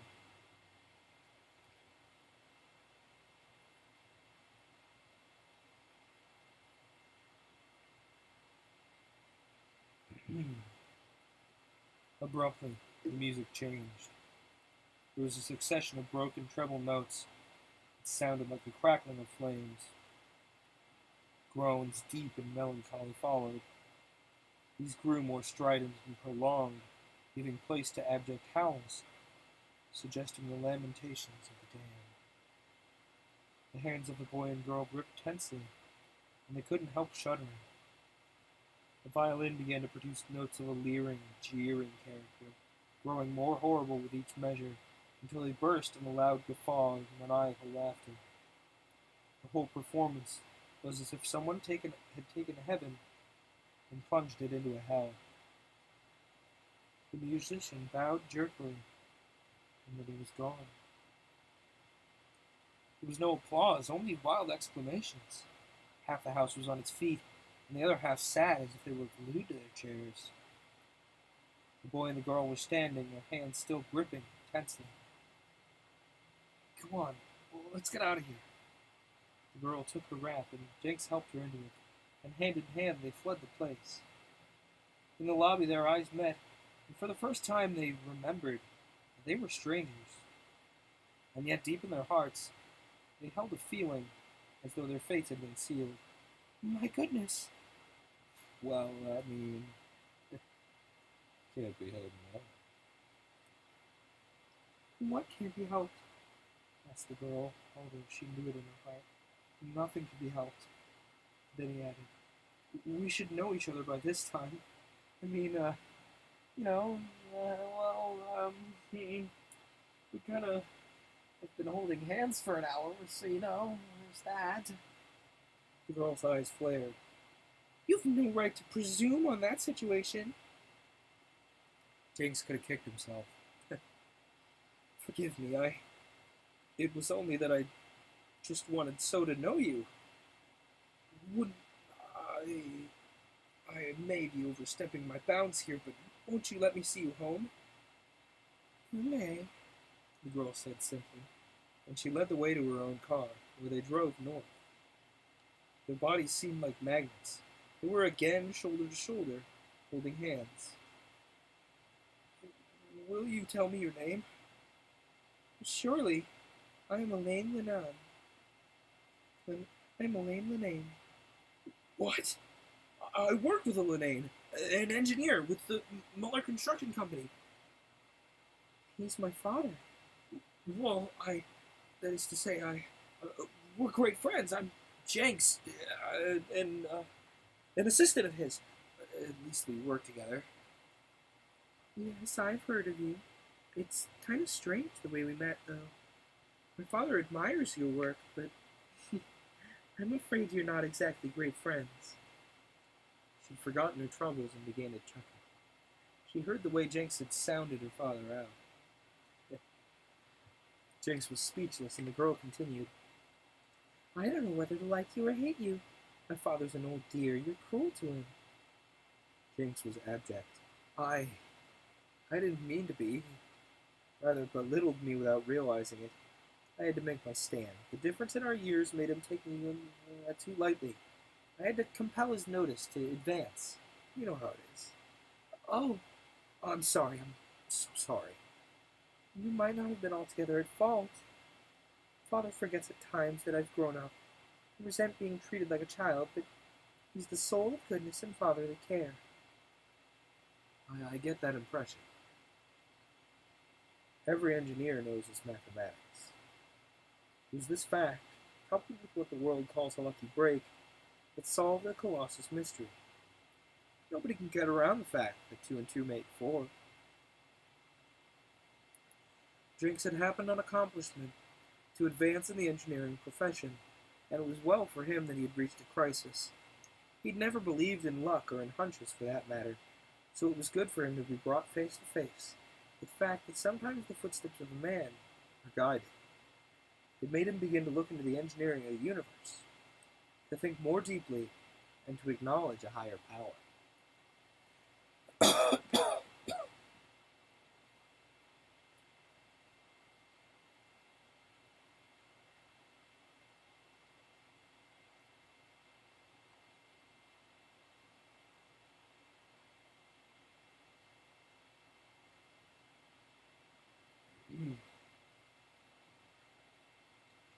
With Lenon, he butted into a stone wall. They were coming to know what real trouble meant.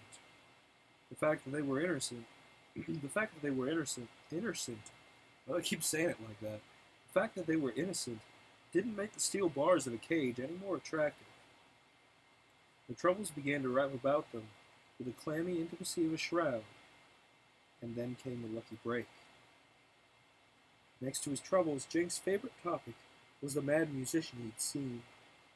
He tried to learn all he could about this uncanny character, at whose concert he'd met the girl of his dreams. He learned 2 facts that made him perk up and think. One was that the mad musician had had offices and a studio in the Colossus, and was one of the first to move in. The other was that the mad musician took great delight in shattering glassware with notes or vibrations from a violin. Nearly everyone knows that a glass tumbler can be shattered by the proper note sounded on a violin, or from a voice if you have particularly good intonation, for that matter. The mad musician took delight in this trick.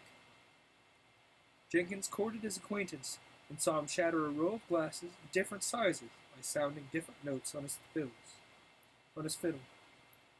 The glasses crashed one by one, like gelatin balls hit by the bullets of an expert rifleman.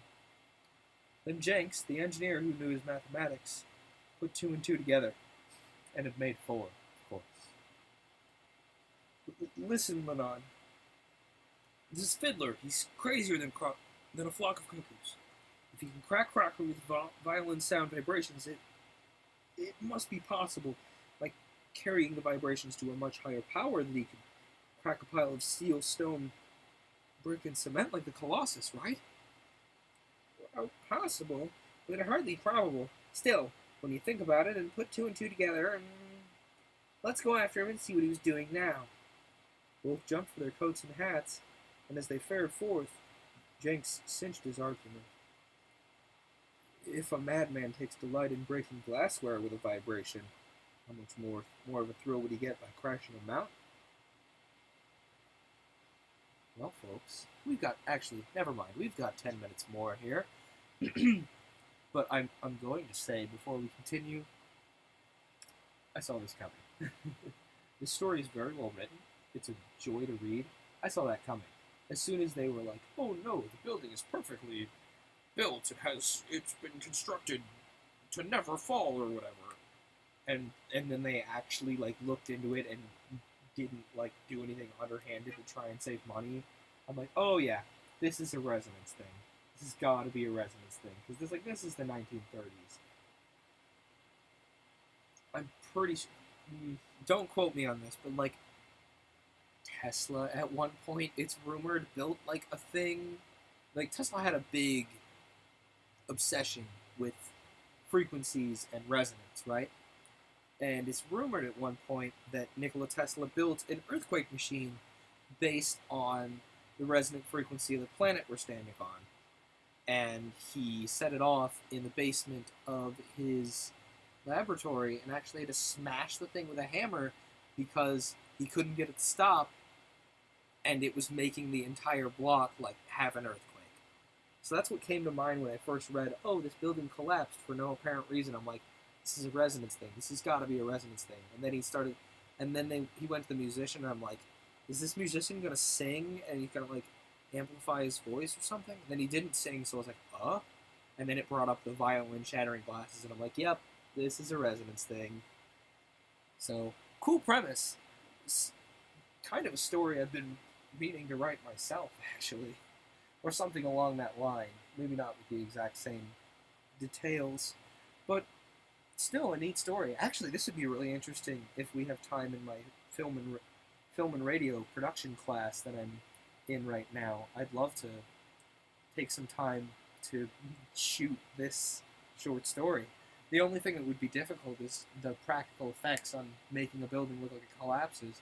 But we could just build a miniature and, you know, induce camera shake and then just kind of fade from a shot of the building to a shot of, like, rubble. I don't know. I'll definitely give it some thought. I'll have to bring that up to the professor. Anyway, I digress a great deal. Let's get back to the story after I drink some water.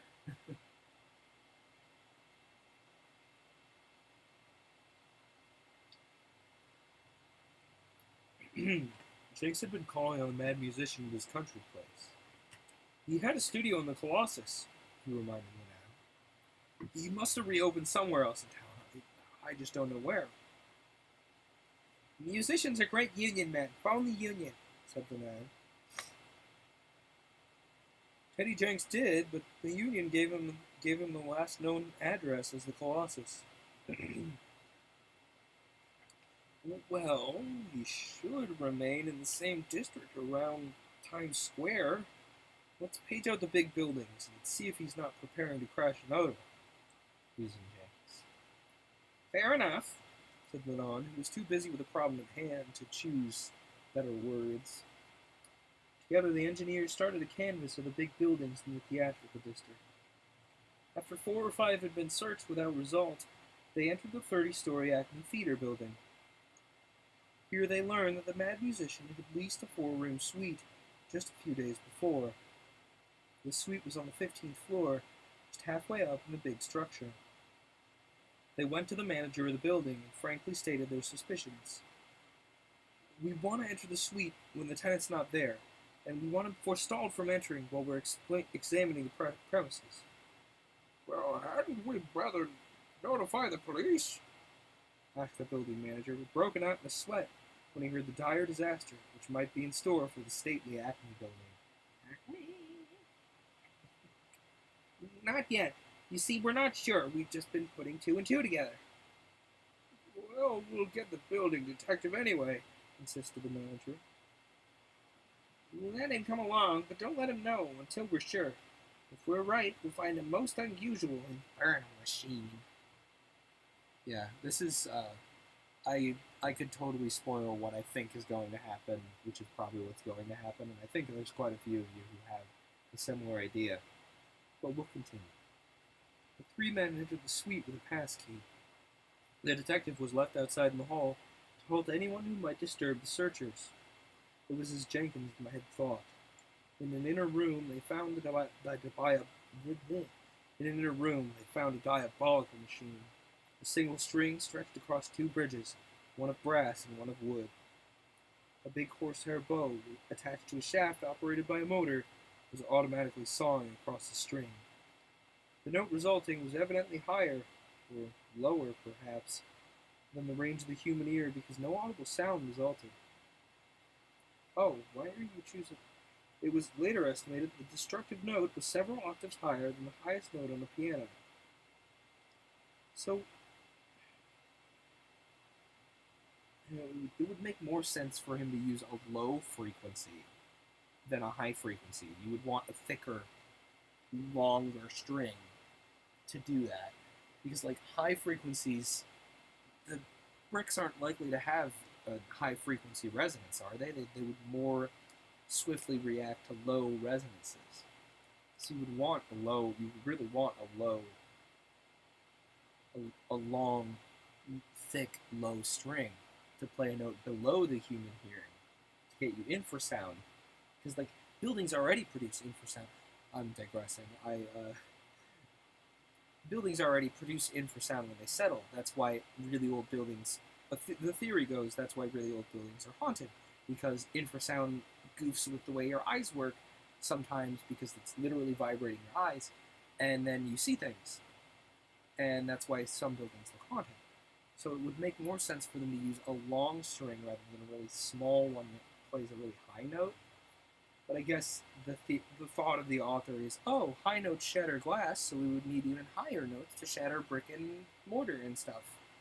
And I don't know, might be right. I don't know. I'm just guessing. Anyway, the entire machine was enclosed in a heavy wire net cage, securely bolted to the floor. Neither the string or the bow could be reached. It was evidently the mad musician's idea that the devilish contrivance should not be reached by hands other than his own. How long the infernal machine had been operating no one knew, but the visitors were startled when the building suddenly began to sway perceptibly. Jinx jumped forward to stop the machine, but couldn't find a switch. See if the machine plugs anywhere, in a wall socket or something, he shouted to Lynette, who promptly began examining the walls. Jinx shouted to the building manager, phone the police, clear the streets around the big building. Tell the police that the Acme Theater building may crash at any moment. The engineers were perfectly cool in the face of great peril, but the building manager was another story. He lost his head completely and began to run around in circles, muttering, "Oh, God, save me! Other words of supplication blending into an incoherent babble. Jinx rushed to the man, trying to still his wild hysteria, while the building continued to sway dangerously. Jinx looked from a window. An enormous crowd was collecting, watching the big building sway like a foot out of plumb, like a giant. Watch the big enormous and once more. An enormous crowd was collecting, watching the big building swinging a foot out of plumb like a giant pendulum. The crowd was growing. Should the building fall, the loss of life would be appalling. It was mid-morning. The interior of the building teemed with thousands of workers. All the floors above the third were offices. Then Jenks turned suddenly. He heard the watchman in the hall scream in terror. Then he heard a body fall. He rushed to the door to see the mad musician standing over the prostrate form of the detective, a devilish grin on his distorted countenance. The madman turned, saw Jenks, and started to run, but Jenks took up after him. Up the staircase, the madman rushed toward the roof. Teddy followed him up the 2 floors and then rushed out to take the elevator. The building in its mad swaying had made it impossible for the lifts to be operated. Teddy realized this with a distraught gulp in his throat and returned to the stairway and took up the pursuit of the madman. The corridors were beginning to fill with screaming men and wailing girls. It was a sight never to be forgotten. Laboriously, Jenks climbed story after story without getting sight of the madman. Finally, he reached the roof. It was waving like a swell in a lake before a breeze. He caught sight of the mad musician standing on the street wall, 30 stories from the street, a leer on his devilish visage, and he jumped for him. The madman grasped him and lifted him up to the top of the wall, as a cat might have lifted a mouse. Both men were breathing heavily as a result of their 15-story climb. The madman tried to throw Teddy Jenks to the street, but Teddy clung to him. The two battled desperately as the building swayed. The dense crowd in the street had caught sight of the 2 men fighting on the narrow coping, and the shout which rent the air reached the ears of Jenks. I think that's a very fitting ending to leave it on. There is yet more story, but you're going to have to come back next week to hear the conclusion of The Mad Musician here on Paper Cuts. Thank you for tuning in. Thank you so much for tuning in, everyone. If there's any part of the show you missed, this will be going up tomorrow, Saturday, on the YouTube channel Glacier Nestor.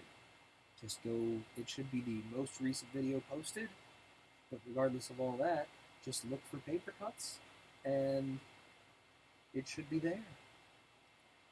Thank you all so very much for listening. And I'll see you all next week. Same bat time, same bat channel. Have a great weekend.